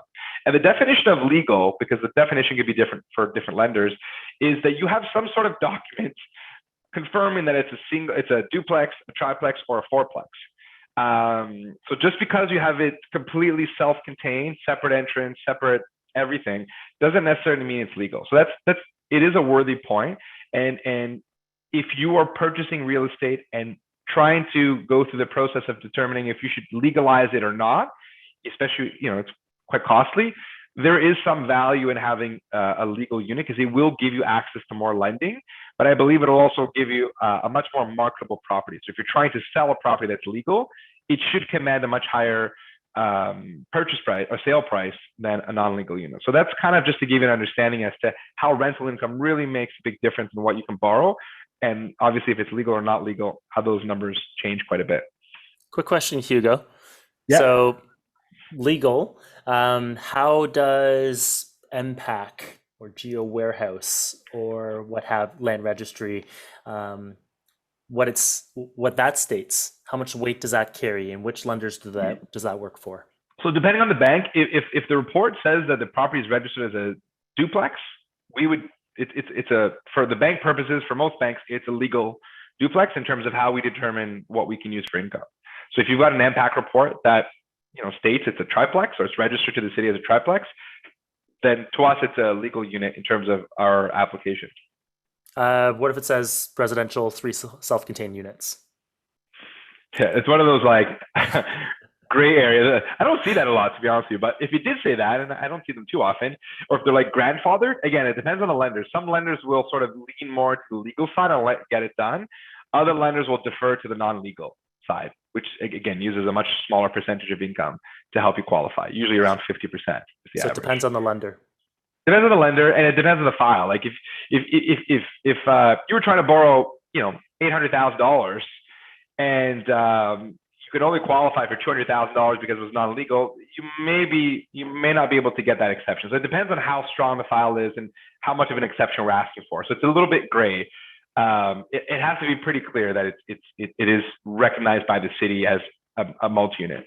So if it's a 4-unit, it was a 3-unit home, but on the MPAC report it said single family home.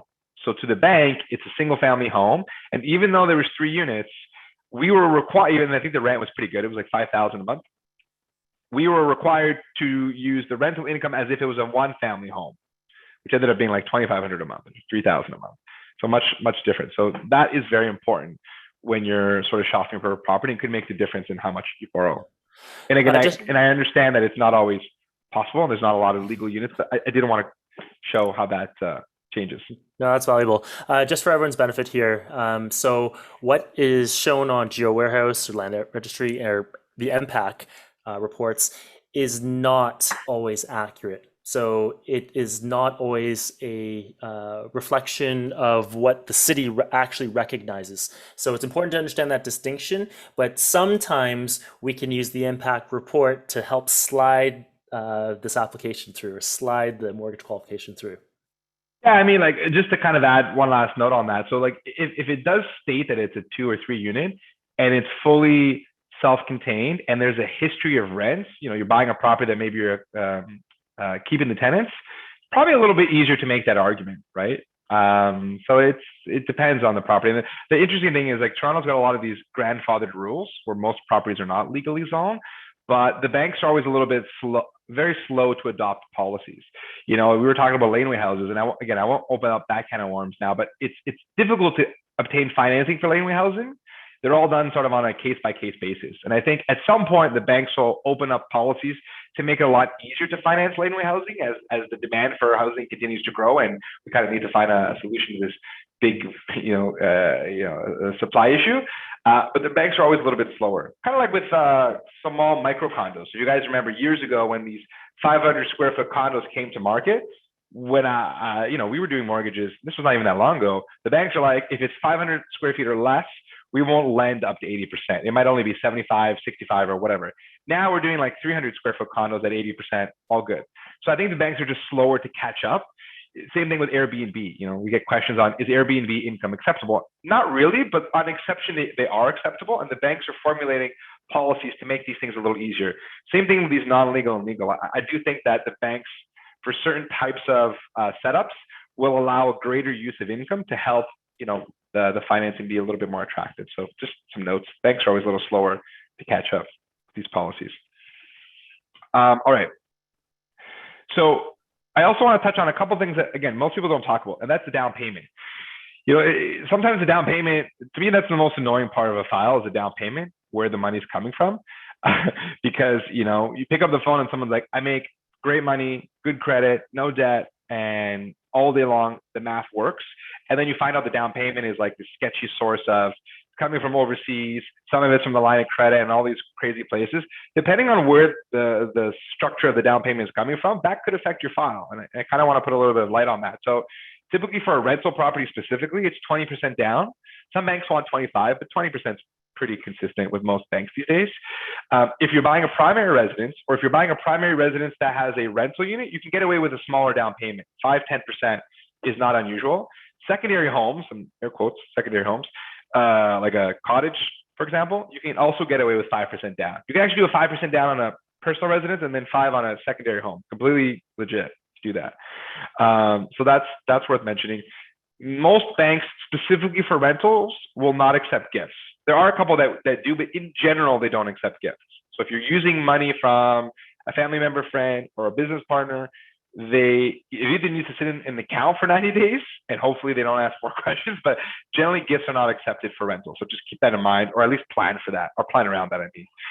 90-day history is pretty much kind of, what you want to plan for. And I also would recommend, if you know you're about to buy something and coming from all these crazy places, just try to concentrate your money as much as possible in one account. Otherwise, the banks are going to give you this, they're going to ask for this endless list of documents to figure out where all this money came from over the last 90 days. So just keep that in mind, because it can be a little bit, for us, it's always the most frustrating part, is the down payment part. Sometimes there's all these transactions going on. So keep that in mind, and again, try to consolidate if possible. So credit is like the number one question we get with a mortgage application is, hey, I want to work with you, but I don't want you to pull my credit. And I say, well, I can't work with you then, because it's like, I don't really know what's going on until I see a credit report. So the misunderstanding is the impact of checking your credit or doing a mortgage application and checking your credit. If your score is already good, checking your credit is not going to make it bad at all. If you look at the impact of checking an application on the overall score, it's probably like 5 to 10% of your score is determined by how many times you've had a credit check. And very often, if your score is, let's just say 800, and 5 people have checked your score because you're shopping around for a mortgage, your score will likely drop a little bit but it may go from 800 to 780 or 790 range, for example. And then after 30 days of no credit hits, it'll go back to normal. So again, checking your credit is not the kind of thing that's going to damage your rapport. Also, if you're shopping for a mortgage and you're speaking with a bank, a broker, or whatever, generally those credit inquiries that are done within a 30-day period are all consolidated and counted as one. So technically, you can do a credit check every single day of the year, and you know it's not this massive impact. So keep that in mind. The scores range from 300 to 900. I think I've seen a handful of 900s in my life, but it's super rare. I don't think I've ever seen a 300. But ideally, you want to keep it on the higher end of that range. I would actually encourage people, almost like a checkup. Check your credit. Like, don't feel like by you not, but you should avoid checking your credit because you think that your score is going to get damaged. I think you should check your credit. And both Equifax and TransUnion, who offer these reporting services, Equifax is the one that most banks typically use, by the way, but some banks will use TransUnion. You know, do a free credit check. Most banks give you this option with your bank account. You know, check what's going on, see what's going on there. See that everything that is supposed to be on the credit is correct, that your addresses are correct, your birthday, your name. Because I don't know, 1 out of 10 files, for example, will have incorrect information on the credit report. And if we're trying to get a file to a lender, they might say, hey, this person's name is wrong or their birthday is wrong. I had one client that didn't have a credit score, but she did. And what happened was she had a very common name. And I think what may have happened is her file was sort of merged with somebody else. So when we were applying for a mortgage, even though she did have a credit score, we couldn't find it and the lender couldn't find it. And they actually said to her, we can't give you a mortgage. Our compliance will not allow us to give you a mortgage because you don't have a credit score. She had to call Equifax, link the correct account just so we can get it to the lender and get this thing done. So nothing wrong with doing a review of your credit to make sure you understand what's going on there, because these things sometimes take a little time to fix and you don't want to be fixing them in the middle of a transaction. So 680 or higher is kind of the minimum you should be at. If it's a rental property, 720 or higher is kind of where you want it to be at.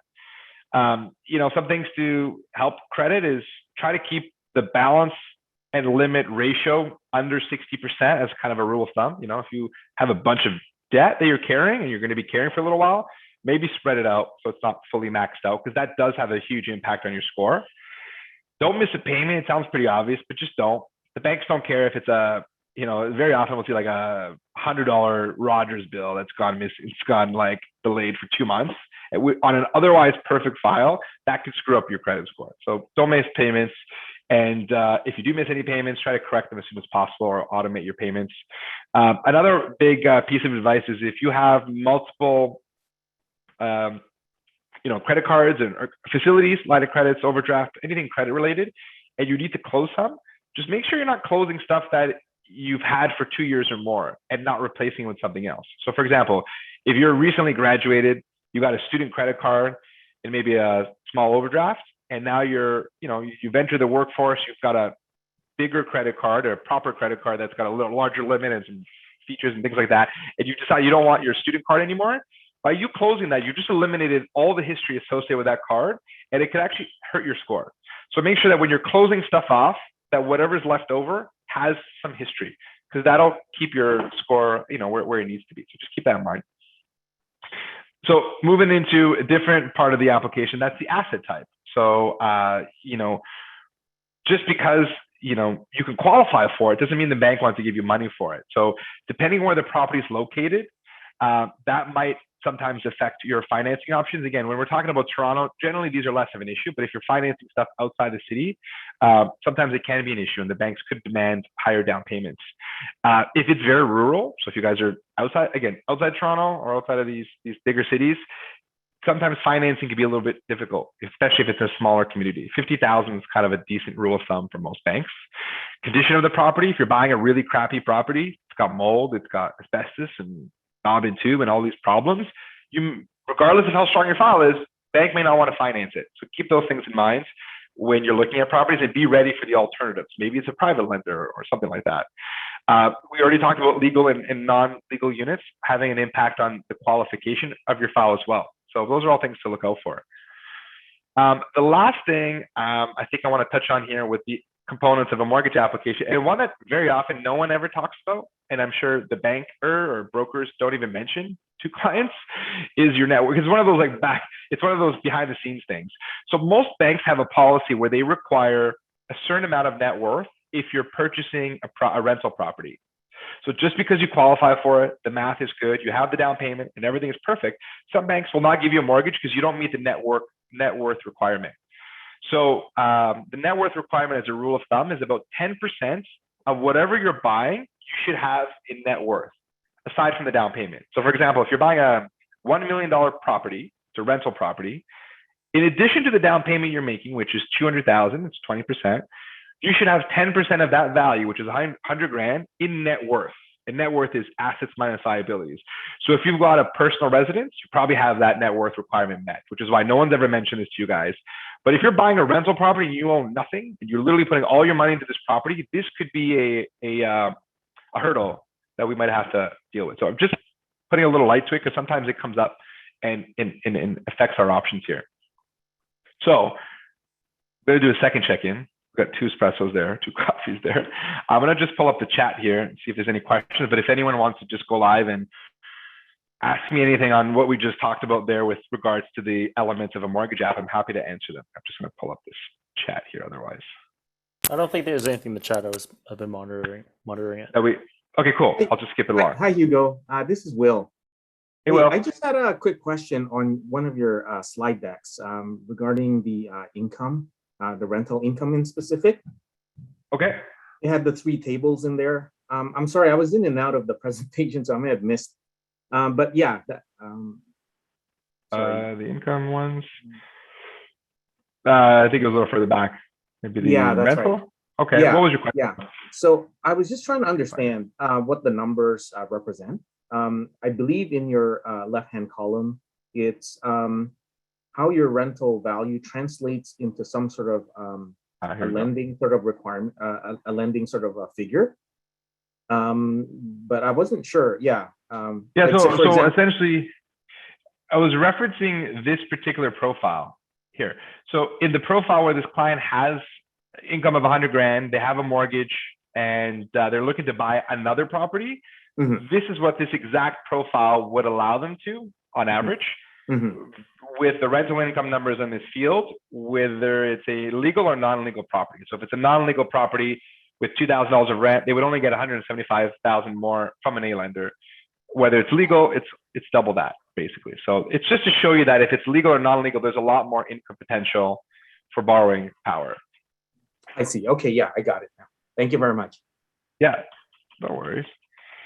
So the last part here is the whole blueprint concept. We call it the blueprint concept. And again, it's really just being smart and strategic. So it's not like purchasing a home where generally it's like, I want the best rate, I want some flexibility, and maybe a couple other bells and whistles. That's it. This is really planning for the future, planning for, which lenders you should be going to at the different stages of your growth. Because right now it's with how expensive everything is, you really, really need to be strategic, because one bad or poor decision with your financing could require you to sort of, we do this all the time where someone comes to us with a few properties, we have to sort of clean up their whole profile and put it in a better position to allow them to buy more stuff. And sometimes there's costs associated with that. So be strategic, share your goals, share your plans for buying real estate so that we can sort of reverse engineer and work backwards. Or think about it as a chess game. With chess, you're always sort of planning 2, 3, 4 moves ahead. Let's do that same approach with getting financing so that we can make sure that we're using the right lenders at the beginning, middle, and end of your profile. And that's kind of this concept of this blueprint is, it's not a perfect system, but it does give you a general framework on how you should be buying a real estate. So the first part is what I call the setup part. So that's generally when you're trying to acquire 1 to 4 properties, or maybe you're buying your first property. On average, the banks have a limit, we call it a global limit of 4 rentals, meaning if you have more than 4 properties plus a primary, they may not give you any more financing. This is just a general rule. Not every lender, but that's a general rule. So you want to keep that number in mind, because as soon as you hit 4, you may be stuck in terms of what your options could look like. So we want to be very specific on what we do at this particular stage. Now, at this stage, you're getting access to regular A lenders, good pricing. A lot of lenders offer line of credits on rentals, which are a great feature to have. So you can tap into equity without having to pay for it. You can do creative stuff like split mortgages. That just means you could take a mortgage and split it up into multiple accounts. You can have a mortgage, half of your mortgage is variable, half of it's fixed, or whatever. You can be very creative at this stage. There's a lot of different options available. And typically the journey for most people is they refinance their personal residence to access the equity they need to go ahead and buy some properties. And actually, in a couple slides, I have a case study to showcase what this would typically look like to give you a bit of an understanding. So once you've grown your portfolio and now you're at 5 properties or more, I call this the rebalancing stage. This is the stage where before you hit the 5 properties, you want to really understand, or you really want to optimize your portfolio so that the next stage of financing can be as easy as it could be, because it's always a little bit trickier. So at this stage, there's less lenders in the game available to you. So you want to be aware of that before you get to that 5th property. And the banks are now treating you as a business, or your portfolio as a business. So it's not so much anymore about your ability to qualify. You're going to have a really high income, $500,000 or $1 million a year, even though you can income-wise qualify for the lending you're trying to get. If the portfolio doesn't carry itself, and the measure most banks use is this DCR, it's just debt coverage ratio. All it really is income divided by expenses. It's pretty straightforward. As long as the ratio is over 1.1, ideally, that means that you have some profit in the property. This is usually a requirement for most banks to continue to finance. Because again, we've had a lot of clients that have very high income, relatively low debt, but 1 or 2 properties, or their overall profile actually has very poor cash flow. Maybe it's cash flow negative, and they don't want to lend anymore. That's actually quite common. So you want to make sure as much as possible that this debt coverage ratio is in a line that makes sense. The banks are also going to be looking at your tax returns. They want to be making sure that you're reporting the income and the expenses accurately. Because I get a lot of clients that have a lot of properties, but they're not reporting it all on their tax returns. And some lenders may not use the full amount of rental income to qualify you if you're not reporting it. So you could be making $100,000 a year of income, but if you're only reporting 50, some banks will defer to the lower amount. So this is where you have to treat it as a business and report it properly if your intention is to stay on the A lending side. So at this stage, there's, again, less options. But like anything, if you have a good relationship with the bank, sometimes they'll make exceptions regardless of this rule and give you some additional financing options. Credit unions are typically where we target at this stage, because I find that we have a few credit unions that don't care how many properties you have. As long as the math works, they'll provide more financing. And this is generally where sometimes we will engage. B lenders, sometimes you're just not in a position to go to an A lender. It just doesn't work.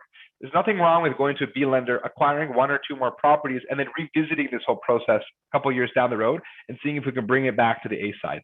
Completely reasonable. And the last thing is, before you buy that 5th property, look at your overall profile, complete an assessment of your profile, figure out where we need to optimize, reduce monthly payments, or consolidate, or whatever we need to do before you jump in. Because once you own 5 properties, some banks may not touch you anymore. So this is kind of that little threshold you want to be mindful of as you kind of get there. And then the last part of sort of this scale is when you're sort of a much larger, more mature, 10 plus property range. At this point, you're going to have a lot less options in terms of financing. Walking into a bank and expecting the best rate and a HELOC and all these bells and whistles is going to be a lot harder to do. It's still possible. It's just a lot harder to do. So generally what we try to plant the seed for is looking at how can we take your whole portfolio and convert it into a business so you can continue buying more stuff. And we do what's called a commercial blanket. All we're really doing is we're taking all your residential properties, but treating the financing as if it was commercial financing. Almost like if you visualize 10 properties in a horizontal line and you just sort of flip them like an apartment, we're trying to finance an apartment or a portfolio, essentially. So if there's a lot of equity in your properties and the banks are all saying no to you and you want to continue to access financing, what we can sometimes do is take all these properties, move them to a commercial lending side and treat it as a commercial mortgage, almost like an apartment building. Generally, again, these are just general rules. Everyone's a little bit different, but generally you can borrow up to 75% of the value of the property. Amortizations generally are squeezed down to 25 years because this is commercial lending.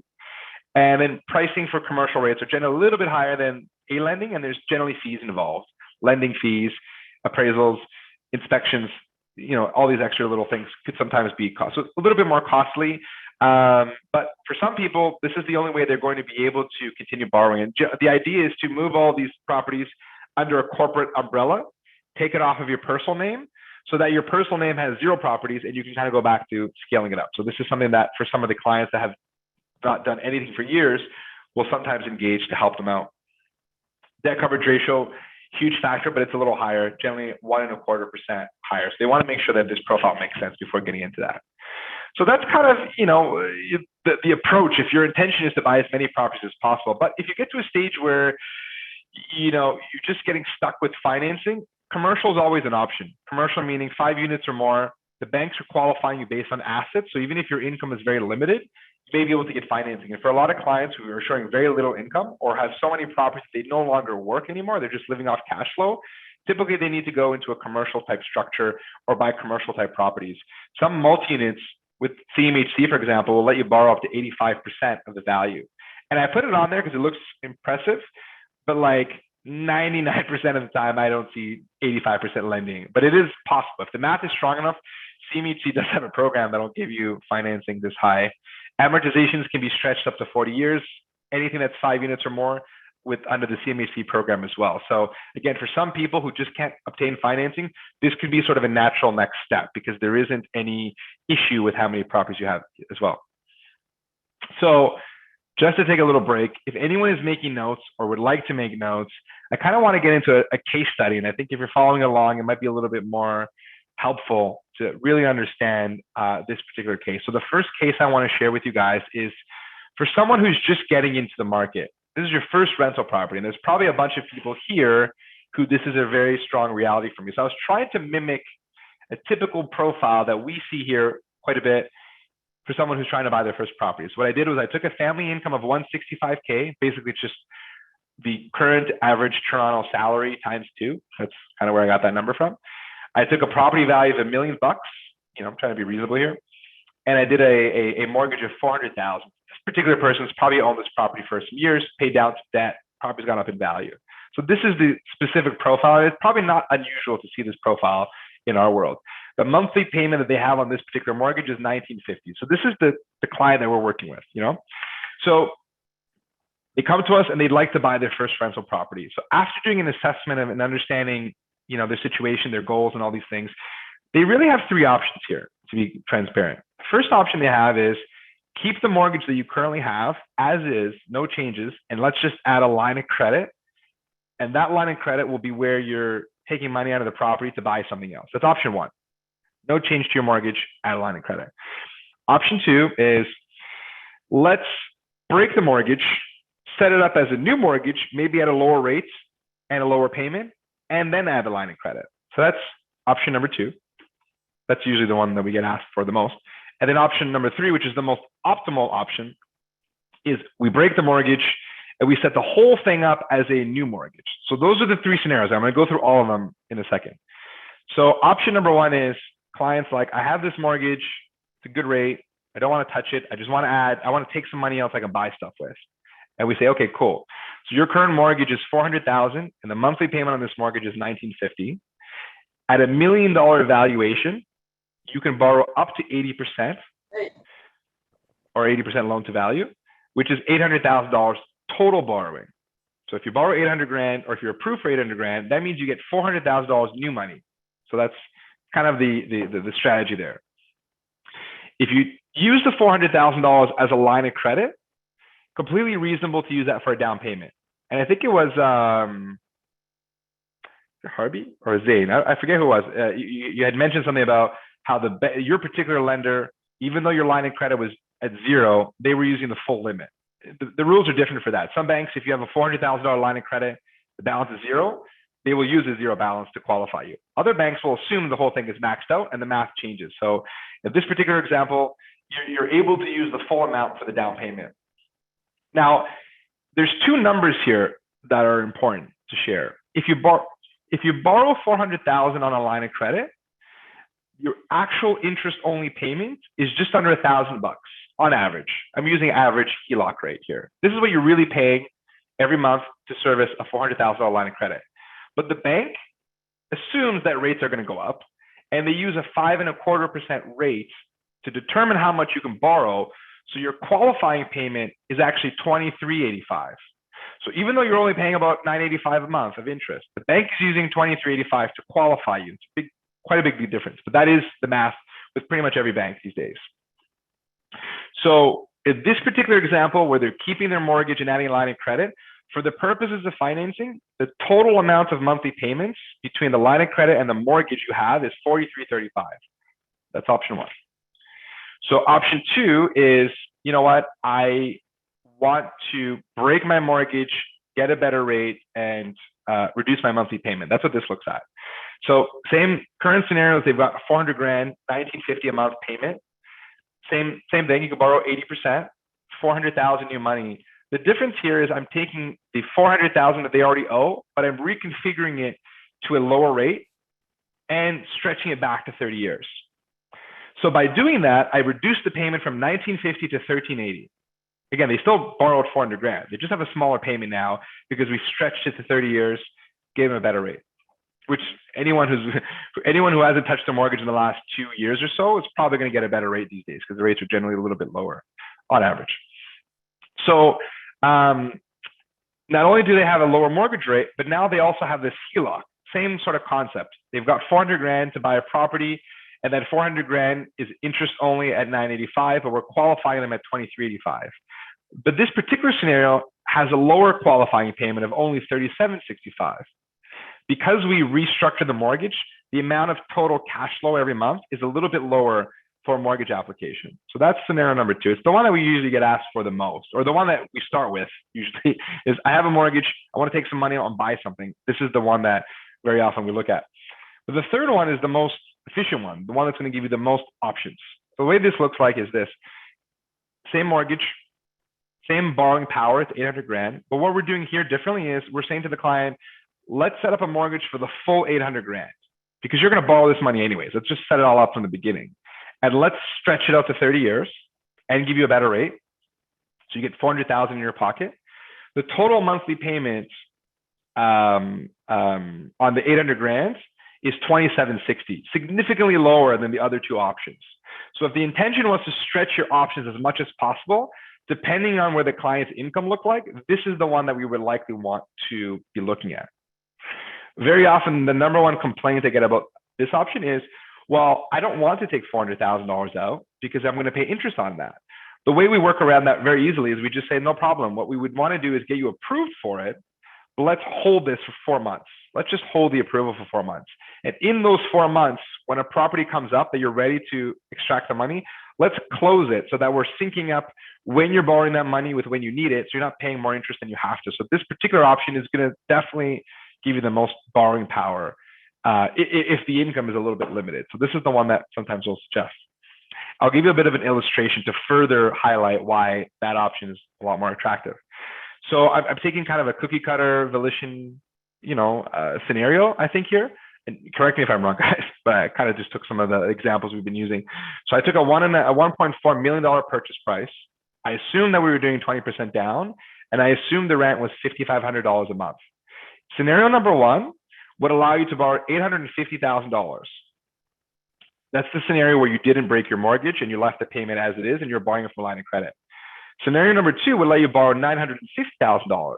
The reason you can borrow more is because we were able to reduce your monthly payment a little bit, right? But you still use the line of credit. Scenario number three, where you borrowed the whole thing as a mortgage, which had the lowest possible payment, allowed you to get access to the full 80%. So essentially the same clients, same property, same everything. We've just gone about it differently. And that sort of exercise of doing, these reviews with clients is how we can get them from that 850 mortgage to the 1.12 and beyond, right? So this is the kind of exercise we do all the time. And this is the kind of thought process that we want to be planning out for people to make sure that they're able to get the financing that they need. So this is a typical scenario. We see this all the time, actually. We're doing tons of these very often.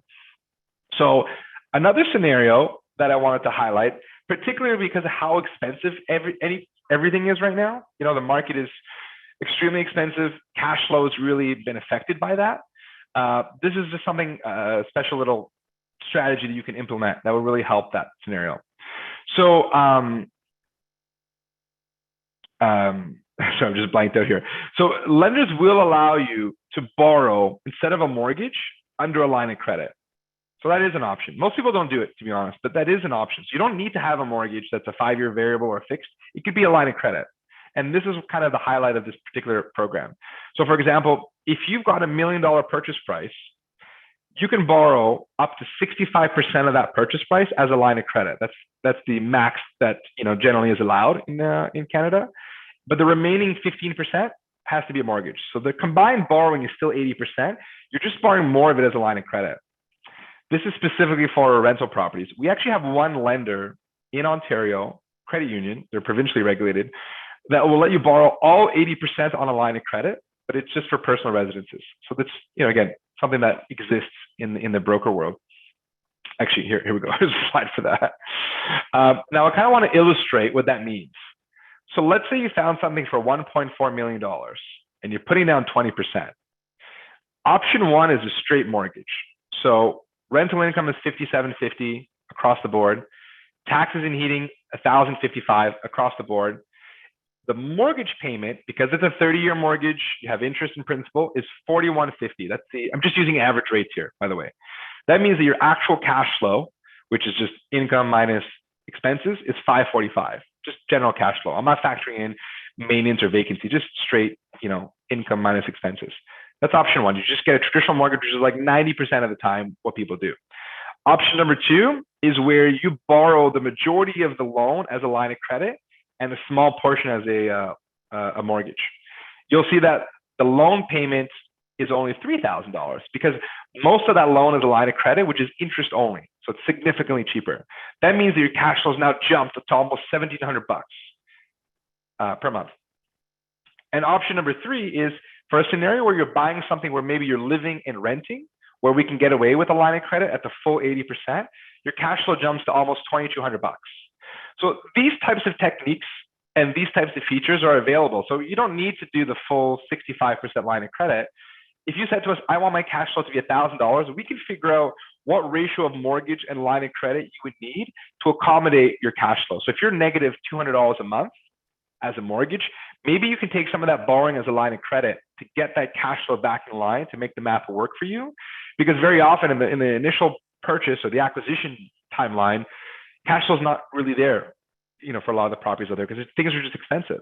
But over time, as you can balance out, you can then make changes to your profile that are a little bit easier. So this is something that's super available with a lot of lenders where we can play with that line of credit and mortgage feature to make the cash flow work.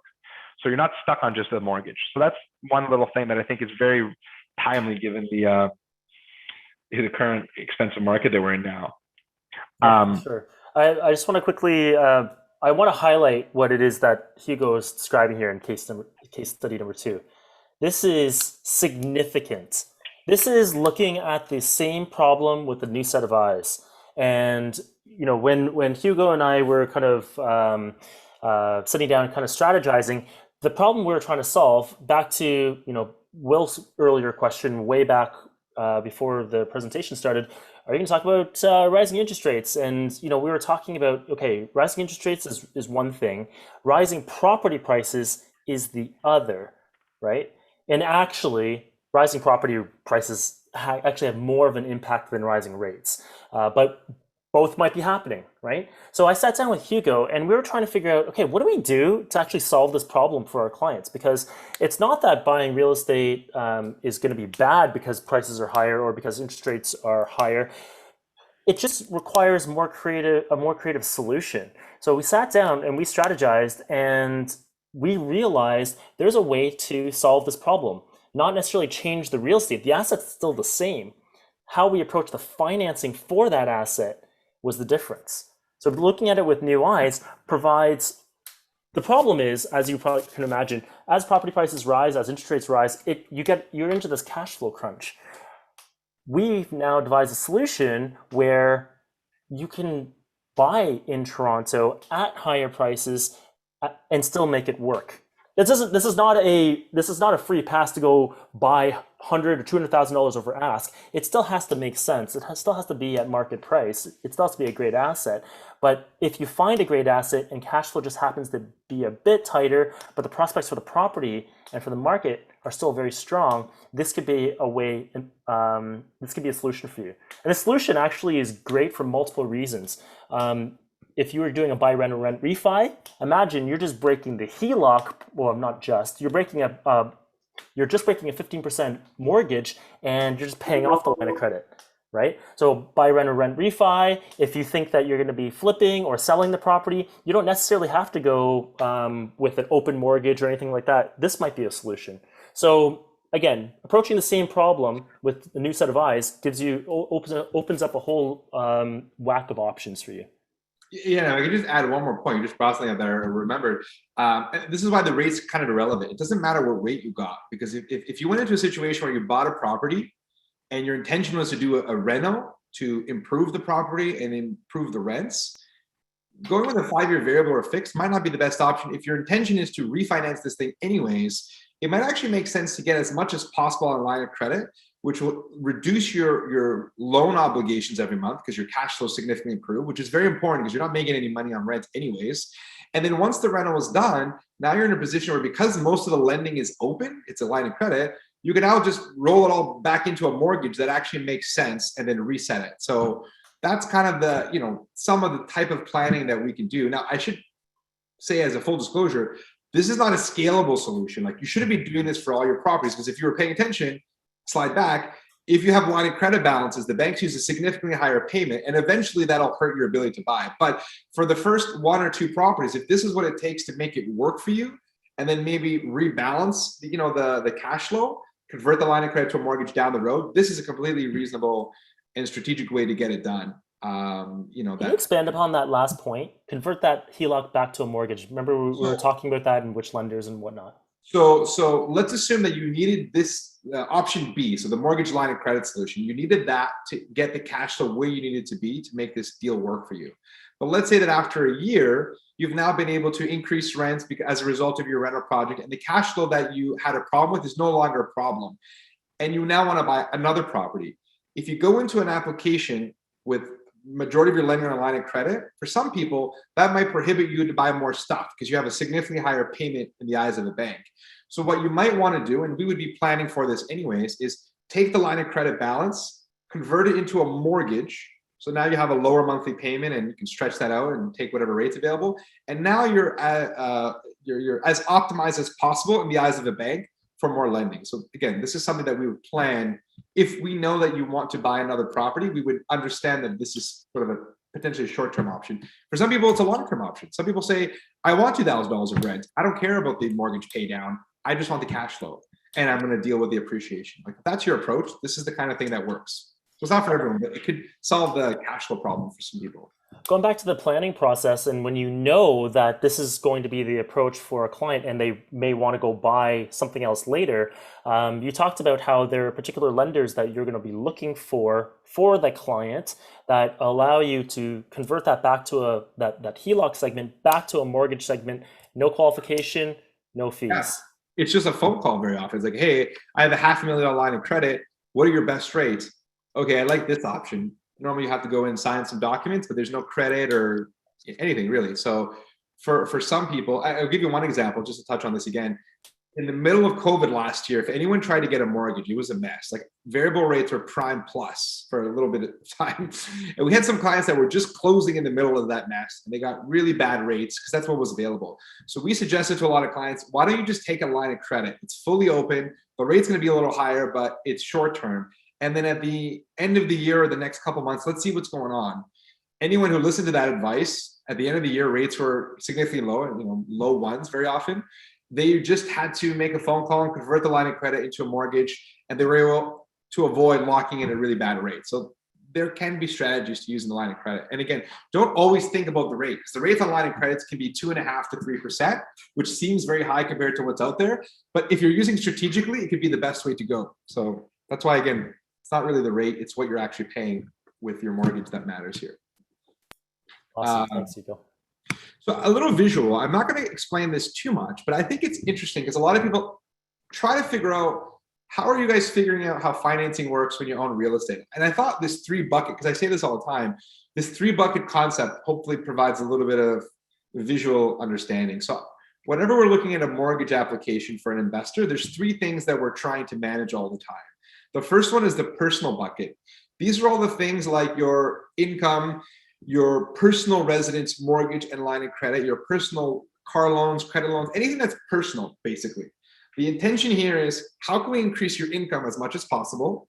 Or how can we consolidate, pay off debts, or reduce mortgage payments as much as possible? So that's that one bucket that we look at. The second bucket is the portfolio, or really just the already existing properties that you own that have the rental properties that you own.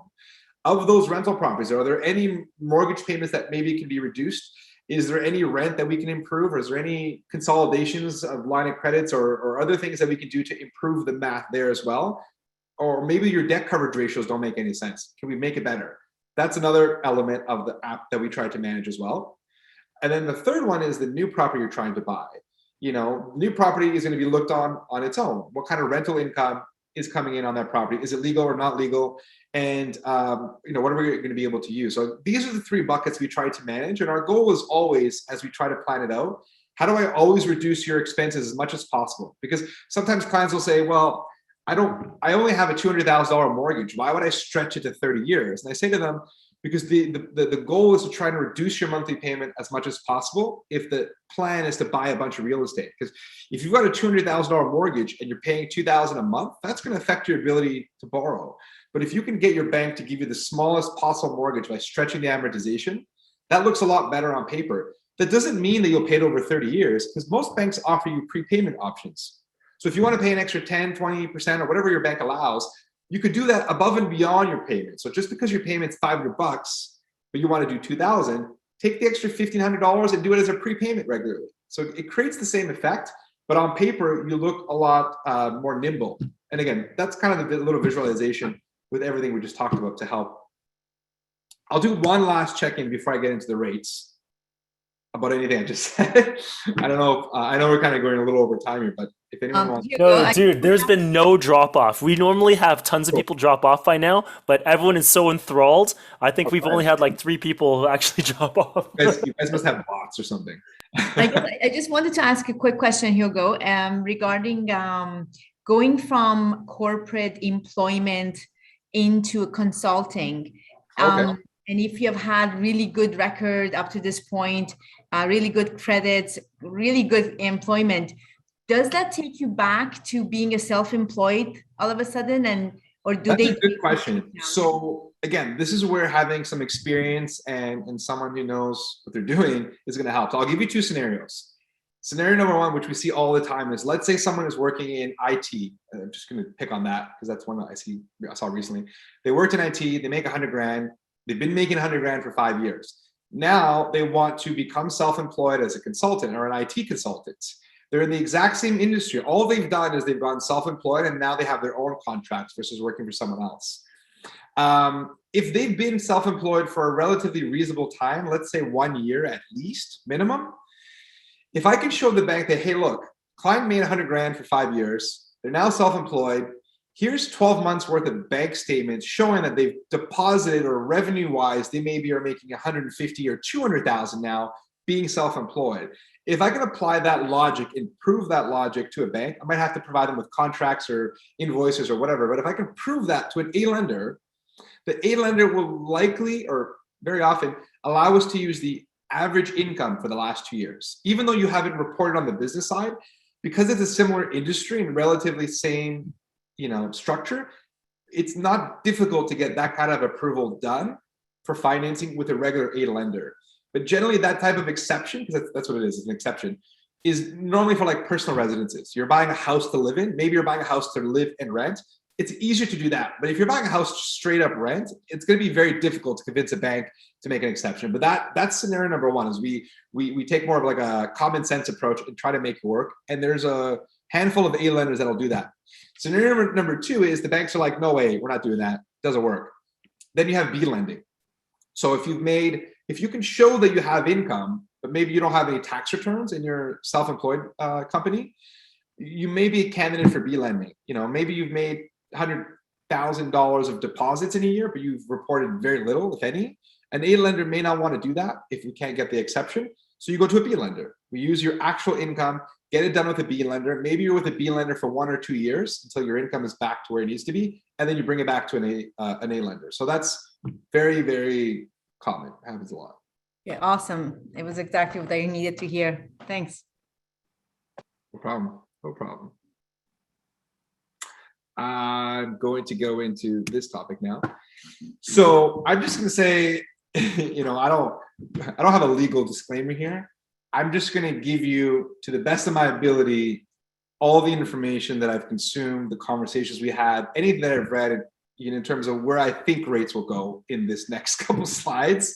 And, you know, because, you know, rates can be very irrational, and economists and analysts' predictions can be wrong very often. It's almost like the weathermen or weather people, right? You know, they can be wrong very often. So I'm going to try to do my best to digest everything that's happening and try to put it out there in terms of where I think you should be looking at. So one thing that has happened in terms of trends with COVID is that most lenders have their staff working remotely.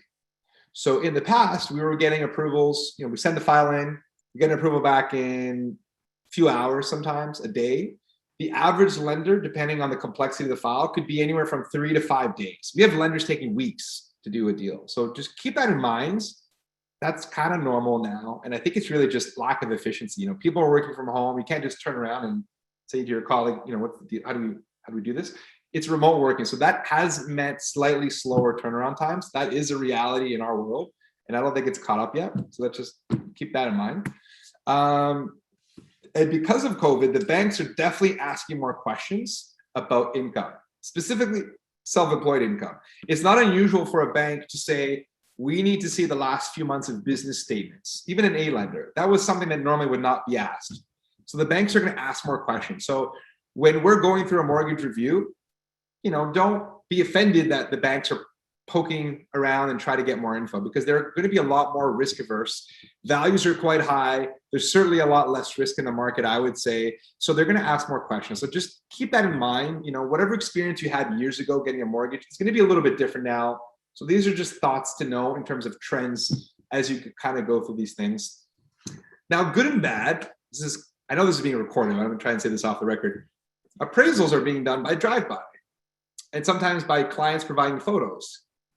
So you can possibly read through the lines of what this could mean.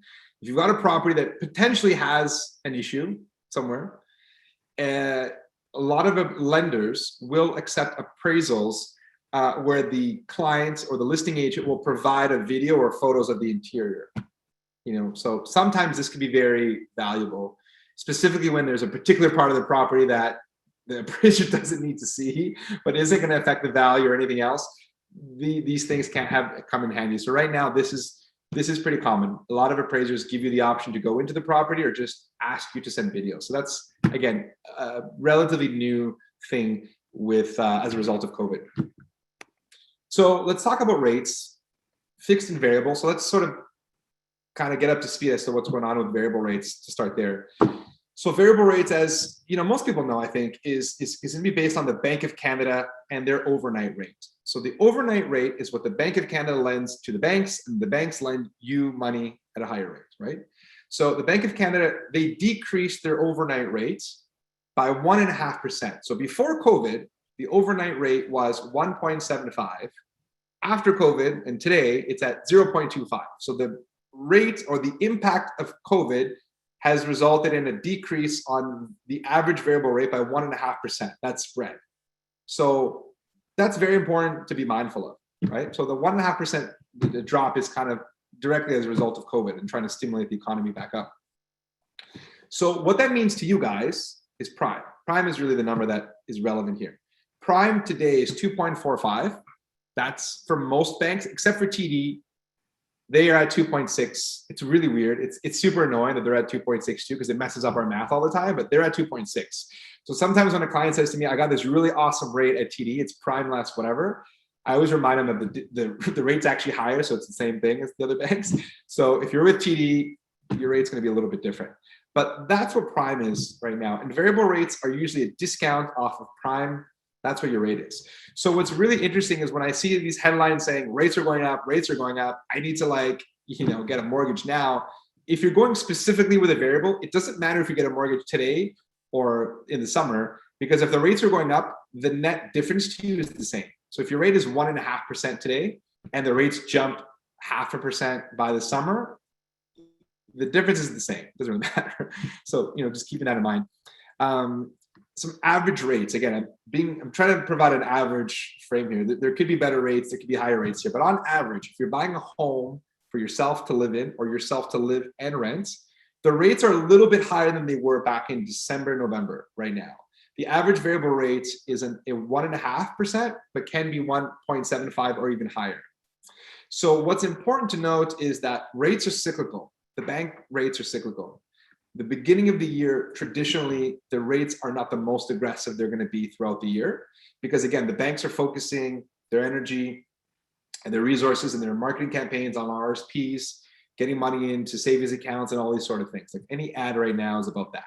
So as a result, the banks don't offer you the largest discounts for variable rates. That's why we're seeing rates at 1.5, where I remember rates at 1.1 in maybe even November, I believe, or October, I forget now.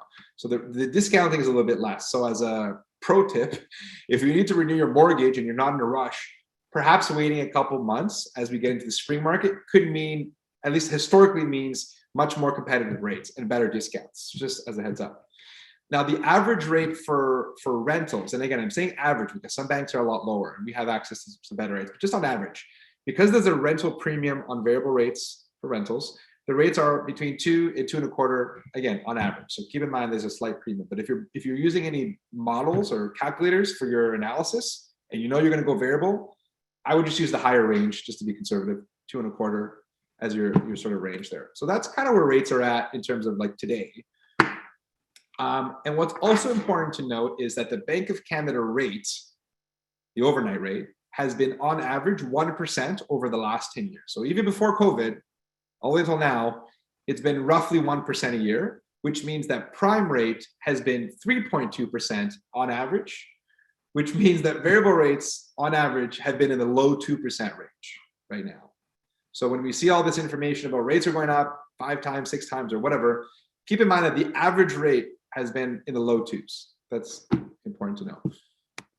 So let's jump to fixed rates. So fixed rates will change based on different metrics. It's based on the bond yields, right? So I put a graph there together, and you can see that the rates as of June, November 2020 started, going up. The economy starts doing a little bit better. So the rates have gone up. So anyone who's trying to get a fixed rate mortgage or has gotten a fixed rate mortgage in the last, 6 weeks, 8 weeks, has seen rates gone up quite a bit. I remember, I kind of want to say in the summer last year, rates were in the low 2s, maybe even under 2% for a 5-year fixed, possibly. I don't remember now, but they were pretty low. Right now, the average fixed rate is 2.99 and up for a personal residence. A rental property, 3.29 and up for rental. So keep that in mind. But when people ask me, should I go fixed or variable? There's a massive spread there. Kind of just to highlight where the rates are at with that graph there. So let's kind of get into just discussion around should I go variable or fixed, but I kind of want to highlight a couple other things that are important before commenting on that. So the first one is inflation. Inflation comes up all the time. Everything is more expensive now. I've just finished a reno for my home. Every possible thing for that house that I bought is significantly more expensive than it probably would have been before COVID. And I'm sure, anything with food, with gas, just inflation is up. A lot of that is very likely due to supply chain, manufacturing, getting stuff across the water to different countries. All of those things have been affected because at one point the world was operating at a very high capacity. COVID happened, certain industries disappeared, others sort of really slowed down, and we're not at the capacity we used to be. And as a result of that, things are more expensive. But depending on which economist or which report you read, a lot of economists feel that this is short-term inflation. This is short-term pain until we get back up to full capacity or a very high capacity where pricing can go down. So inflation, as much as it comes up a lot, I personally believe the same. I do think that this is a bit of a short-term thing. Right now, it's at a record high, 4.8%. Again, if you're trying to do anything these days, that price is reflected there. The Bank of Canada, after their January meeting, which they just had a few weeks ago, they produced a report. It's completely free. You can get it online. and they sort of predicted or put a report together on what they feel will be the trends for the rest of the year. So in that communication, they predict that inflation will drop to 3% by the end of the year. They feel that the economies in general, the Canadian and the world economy, should be able to pick up that slack and get capacity up to a better level to allow prices to go down. And they believe that inflation will go back to 2% by next year, which is like the target. It's kind of the target that the Bank of Canada likes to be at to manage, growth, economic growth. So that's really important, because that means that if currently high inflation is as a result of these short-term pains, getting the inflation back to 2% will be great in terms of managing the direction of rates. Another important factor in all this stuff is unemployment. Unemployment, I believe, possibly temporarily, the job loss. There was a 200,000 job loss in January. A lot of that was as a result of Omicron. People temporarily were laid off or lost their jobs because of the spike that we had at the end of the year. So there was actually a drop in jobs. So unemployment went up temporarily. That's important to note, because when the Bank of Canada is making decisions whether they want to increase rates, they're looking at all these different factors. And just because real estate values are getting quite high and inflation's quite high, it doesn't mean the Bank of Canada should be increasing rates immediately, because what's going to happen is you're now affecting any business that could be, has a significant debt, any small business that's trying to get their business back and running, who's taken on all this debt because they weren't working, operating for such a long time. That's going to affect the economic growth. So I think the Bank of Canada, in their communication, said that they sent the message to the market that the quantitative easing, which is really just another word for printing money, that has stopped. So that printing money process that they've been doing has stopped. They feel that that's no longer needed to prop up the economy. And now what they want to do is see that the economy is able to continue to grow, but they don't want to prematurely increase rates, which is why I feel that rates are likely not going to significantly increase this year, but will, in my opinion, increase a little bit more moderately. So the question, that you're seeing everywhere is, how many rate increases will we have this year? And I have no idea, zero idea. But if I had to provide a logical, calculated response, that I would say, anywhere between 2 to 4, closer to maybe, the higher range of that is possibly where we'll see rates increase. And keep in mind that when you increase rates, generally the Bank of Canada is going to assess the impact of those increases. And that assessment doesn't happen overnight. You don't just increase a rate, things are better or worse immediately. There's a trickle effect that needs to happen. And generally that happens over a few months before the impact of that rate increase is determined. So, I think one of the economists, I think it was Scotia, said there was going to be 6 rate increases. I think a little aggressive. I don't know if that necessarily makes any sense in an environment that's still very sensitive. But I do think 2 to 4 rate increases are likely super reasonable in trying to manage some of the high inflation, other factors that we're seeing here. Depending on who you follow, I personally like CIBC's Benjamin Tal. I think he's got some really straight, practical, common sense feedback. He feels that the first rate increase will be in the April session for the Bank of Canada, and anywhere between 2 to 4 increases as well. So we could all be completely wrong, because there's actually a video that was done in December by the former Bank of Canada governor, who on video, I think it was on a BNN segment or something, said, I think this is going to be a generation of very low rate environment for a long time. This is the former Bank of Canada governor saying this. So it's very difficult to predict where exactly rates are heading, but I do think that everyone should be budgeting a handful of rate increases, building that into their models to ensure that that doesn't affect them. Now, a couple other points that I think are relevant to this group anyways is, I personally don't think rate increases are going to solve any housing problem. What I'm referring to is this massive lack of, or this lack of supply and demand that we're seeing in the general Canadian market, in Ontario specifically as well. So right now, Ontario specifically is 660,000 units less than it needs to be for the demand that exists, or the national average. And with the government mandating higher immigration to the country, and most of the immigrants are probably coming to Southern Ontario anyway, so we're going to get a lot of those individuals, that gap is just going to get larger. So I think for this year, the projection is to build 250 to 300,000 new housing units. So we're still well outside of the demand that exists for housing and that will continue to exist. So when people ask me, do you think there's gonna be a bubble, the real estate bubble? I don't think so. I think it's unreasonable that real estate has gone up so high, but I don't think it's in my opinion, I don't think it's going to continue to grow at 20% per year. I don't think that's likely. But I do think that real estate will continue to grow at a relative, healthy pace because the demand is there. Just the basic supply and demand fundamentals are there. There continues to be a very large amount of demand for housing. And for everyone here who's an investor, I think we have to all look at the conversation on, there's gonna be a lot of people that will never be homeowners. Specifically in Toronto, it's a world-class city. It's a world-class city. The reality is there's gonna be a lot of people that just will not own a home. They'll just be renters. And that's not unusual. And there's nothing wrong with that at all. In a lot of European cities, most people are renters. That's completely fine. They're completely not able to purchase a home, and that's fine. In any of the big cities, the Manhattans, the Tokyos, the Londons, the Parises, all these places have more renters than they do homeowners. And as Toronto and other big cities in Canada continue to attract the type of people that we get, and it's just going to get more expensive. And I think this is an amazing opportunity for anyone here to get into the real estate market and create housing for all of these people that are trying to look for housing, but find that high quality type of tenant that you can keep over long term and demand very high rents from.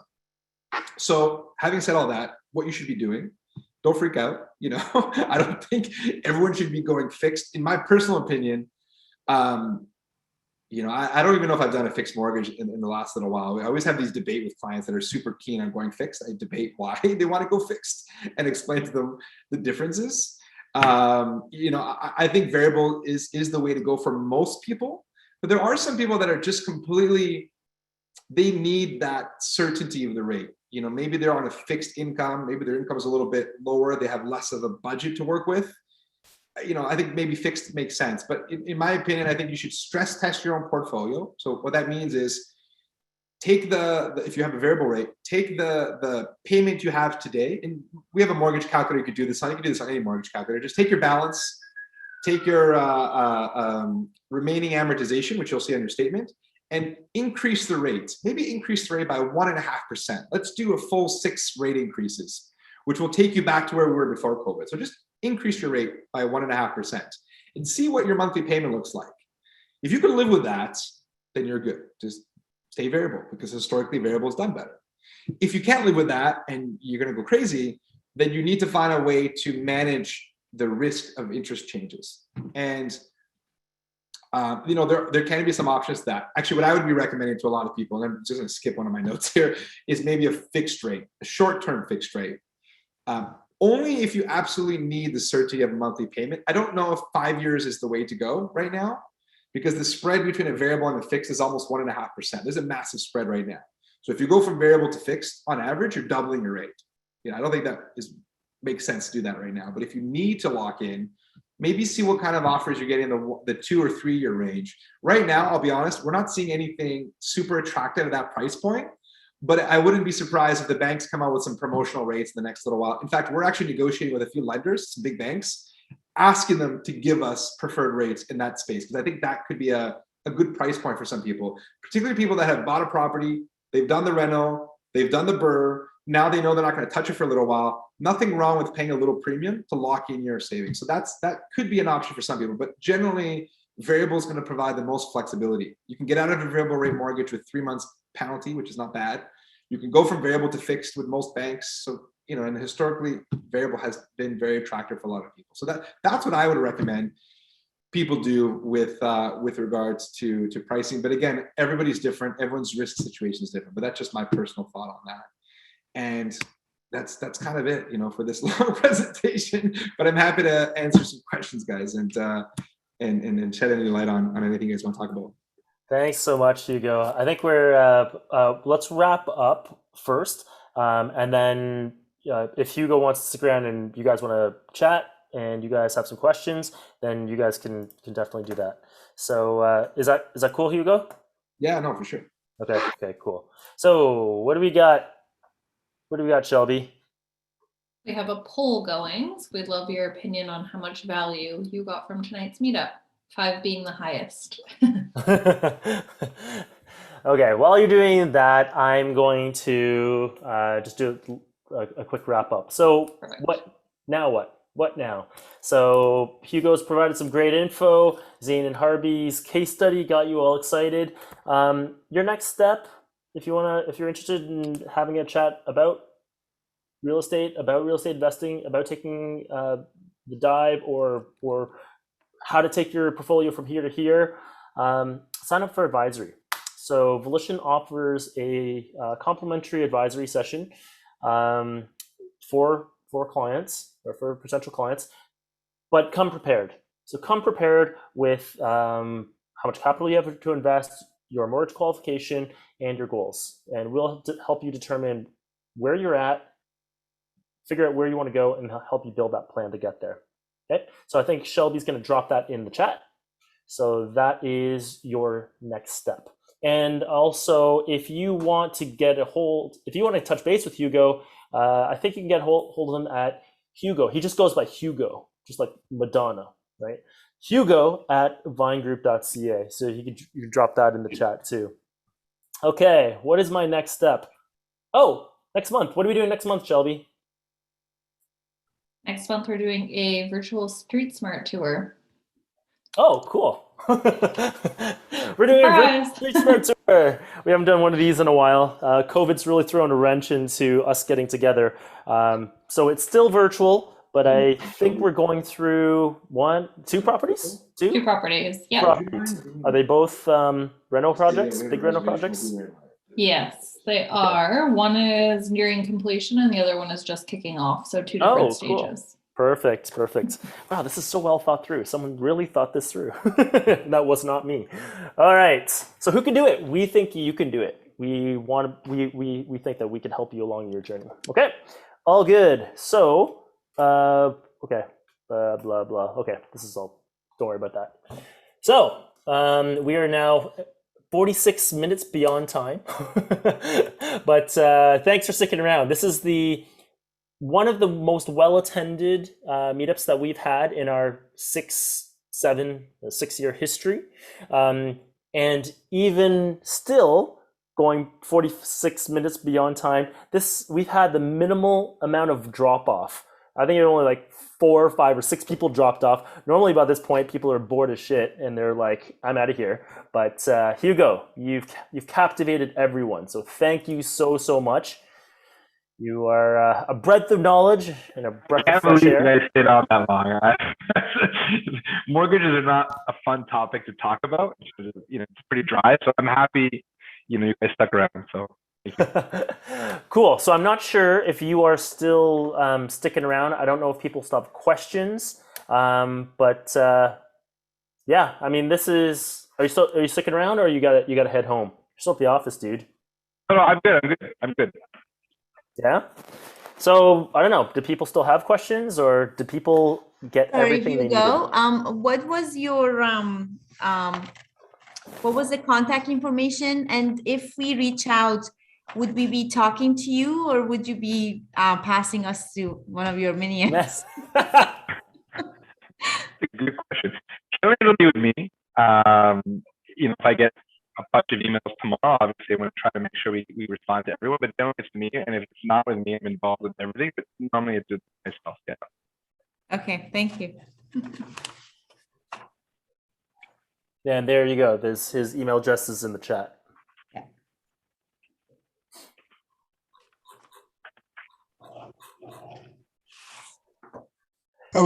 Hugo, hi Hugo. Where is your office located? This office is on Bloor Street. It's 555 Bloor Street East. So that's a downtown in downtown Toronto? Correct, yeah. Okay. I'll be honest with you though, I haven't met anybody physically for like a year and a half maybe. So we're completely remote, but this is our physical office. But most of the chats I have are either on the phone or just like this on video. So super easy. Okay, I got it. Thanks, Hugo. I think your audio's cutting in and out there a little bit. Hugo. Is it? Okay, it's my. Yeah. And I do have a few questions that haven't been answered in the chat if you want me to go through those. I don't know if people are still around, but they might Still be have 60 applicable. people, so just sticking around for Hugo. Chances might be good. Okay, I'll jump into them. For strategies like the Burr strategy and refinancing, does the bank require a tenant already living in the property to give credit for it? That's a good question. It depends on the bank. So, and I won't call any banks, so I don't want to throw anyone under the bus. But some banks, if you don't have a lease agreement or don't have an existing tenant, they're going to reduce the loan. So instead of giving you 80%, they might only give you 65% of the loan. There's a couple banks that do that. Other banks make no sense, but other banks will say, we just need a lease agreement. And as long as you have a lease agreement, even though you don't own it, we will lend to you. I have about 3 lenders that do that, which is super suspect because you can't really get a lease on something you don't own yet. But we have a handful of lenders that will do what's called a market rents, meaning there's no tenants, there's no rents today, but I can get an appraisal to determine how much is a reasonable amount of rent. And then I use that in the app. So it's not a deal breaker if there's no tenant at all. Awesome, thank you. Pose the next one. Can you get a HELOC on your first property? Yeah, of course. I just want to define the HELOC. Sometimes it's a little confusing in general. A HELOC is really just a line of credit. Instead of having a mortgage, you have a line of credit. So you can get a HELOC on your first property, but you have to remember the HELOC's only available on the equity that you've paid down. So if you bought something for $1 million and you put down 20%, you borrowed 800 grand. You don't really have any equity yet until you start paying down that mortgage. Once you pay it down, that equity can be available, and we can set that up day one. That's possible. Just looking, there's a new follow-up question. What if I have a current tenant for a commercial property ending next year and have another lined up for the following year? What do you suggest? I guess you can pick and choose the one that's going to be the most attractive. So if you have an existing tenant and that income is enough to make the deal work, then there's no reason to complicate your life. But if the income with that tenant is not strong enough or doesn't allow the deal to work, and we're using a lender that allows a market rent, we might be able to say to the lender, the existing tenant is leaving and we're going to put a new tenant. We'd like to use the market rents. And that would be possible with some big banks. Just rolling through them. How do we transfer these from personal to commercial? Okay, so that question is really, it's just a mortgage application. So if you own a property in your personal name and you want to move the mortgage to a corporate name, you have to requalify all over again. Basically, you're personally requalifying for it. It's just under the umbrella of a name. So a lot of times clients say to me, well, I want to buy this property in a holding company. At the end of the day, everything is the same in terms of the process. You still have to have income and expenses. The math is all the same. The only difference is that your options and rates might be a little different, and the owner of the property is the business. But that's kind of it. Obviously, if you're going to transfer from personal to commercial, it should hopefully make sense for you because you're going to probably pay land transfer taxes, maybe capital gains, all these sort of costs. So make sure it's worthwhile doing that before you do that. So situation, no income, only rental from a commercial, no mortgage. So Brandon, I think, wrote that. That's a tough one. So if you have no income, maybe there's programs where there's net worth lending where it says there you have no mortgage, right? If you have maybe some investments and things that we can use to rationalize how you're living off of the situation, a lender might do something. There might be some program where maybe borrow half of the value as a mortgage, maybe. Otherwise, it might be a B lender, and even that might be a little tricky. So that's a tough one. If there's zero income, it's tough to do stuff with A lending. Maybe net worth type stuff might work, but that's possibly it. But if you're buying commercial real estate, because it says you're getting income from rental, if you're specifically buying commercial, that shouldn't hold you back from buying real estate because the commercial lenders will look at the property more than yourself. I'm going to just skip to, who's this? Chet. Rented out my first property.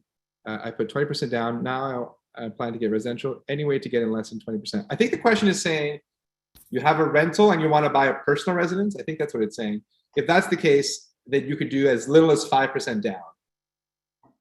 So the rule, so a lot of people think first time buyer, I can only do once. You can do this many times as you want to. You just can't have more than one insured property with the same insurer. So if you own a rental and you want to buy a property and put down 5% or 10%, that is possible as long as you meet the criteria, because it is a little harder to qualify. It's stress test.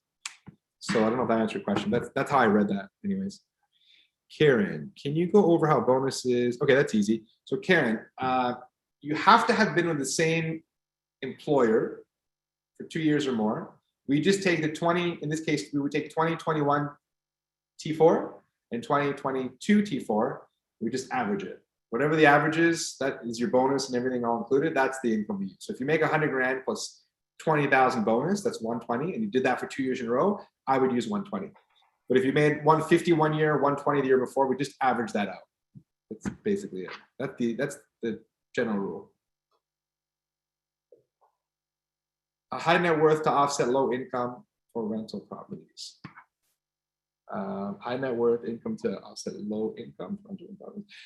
So the net worth program is mainly targeted for owner occupied residences. So again, if you're an investor, if you're buying a rental properties, you're considered a higher risk borrower. So all these really cool fun programs that exist don't normally apply to rental properties. So if you've got a very significant net worth, in some cases with certain banks and certain exceptions, you might be able to get financing if the other stuff don't work. I guess anything's possible.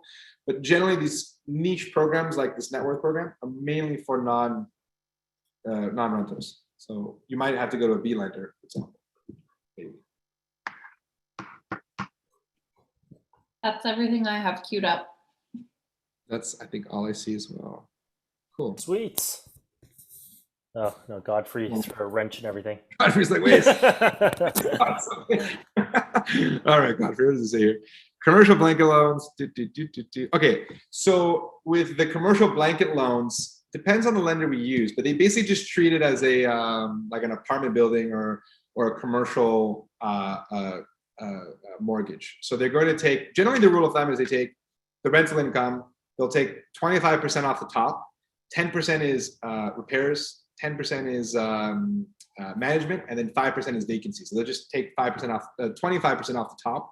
The rest of it goes towards servicing the mortgage, you know, utilities and taxes and all that other stuff. If the debt coverage ratio is 1.1 and up on average, this is the kind of, that's how much max borrowing you'll get with a commercial lender.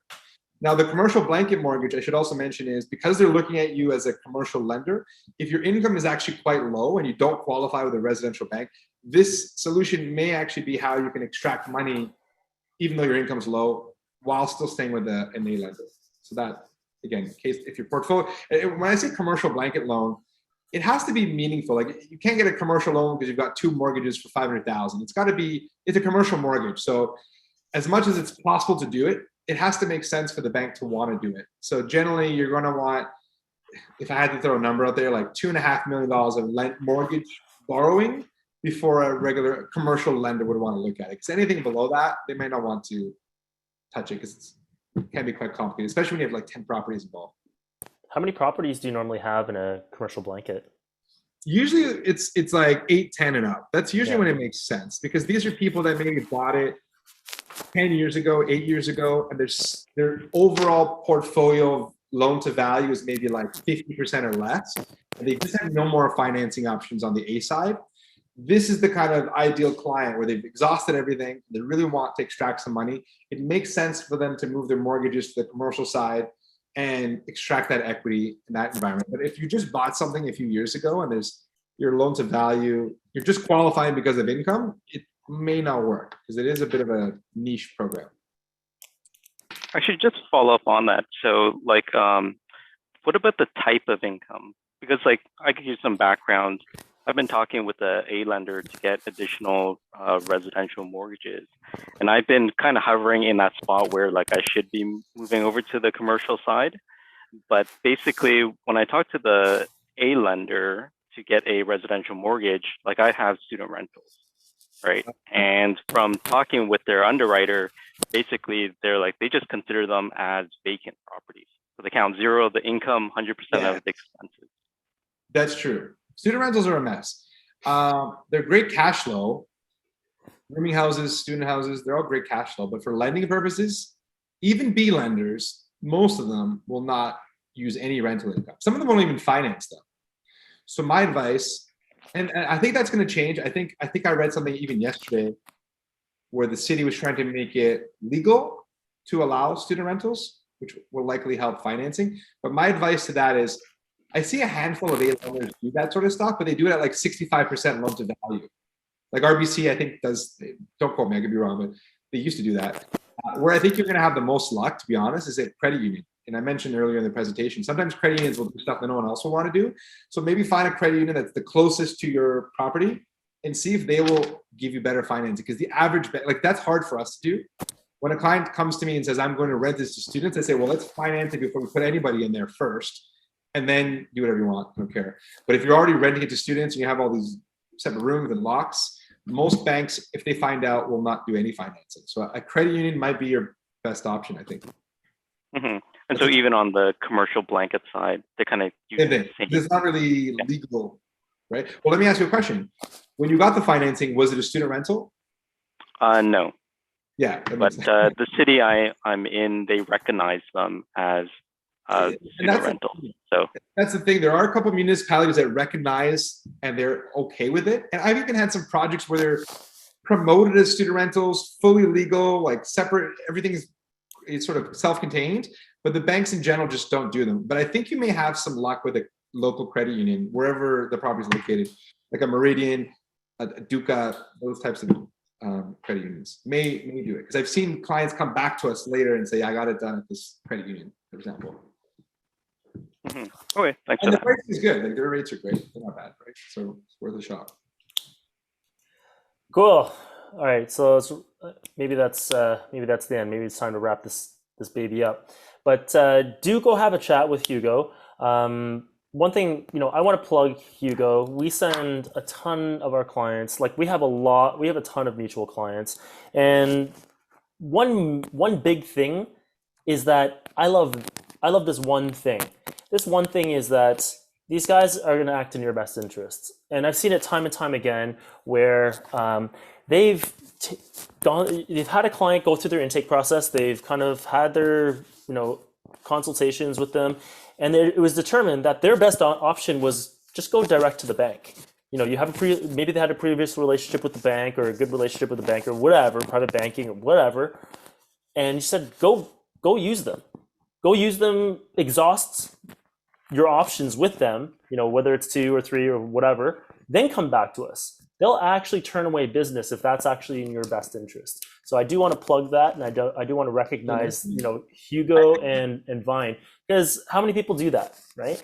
So anyway, I just wanted to let you know that I personally seen that on multiple occasions. I think, yeah, that's kind of the approach we've always taken. We're fortunate we have enough business going on where I'm not relying on that one. Like I think I've always taken that approach, even when I was starting out. Because at the end of the day, I think I'm asking for all your information. I'm asking for confidential information and private information.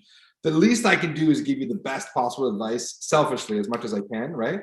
And hopefully, even if you don't do business with me at that moment in time, you went away with a very good experience, and ideally, you referred business. And most of our business is organically referred, and I think that's in my business and all businesses, you get a good experience, you'll remember that and refer it. So that's our approach. And I think sometimes we're not the best option and we're very transparent, but people will prefer to work with us because they appreciate that honesty and that advice.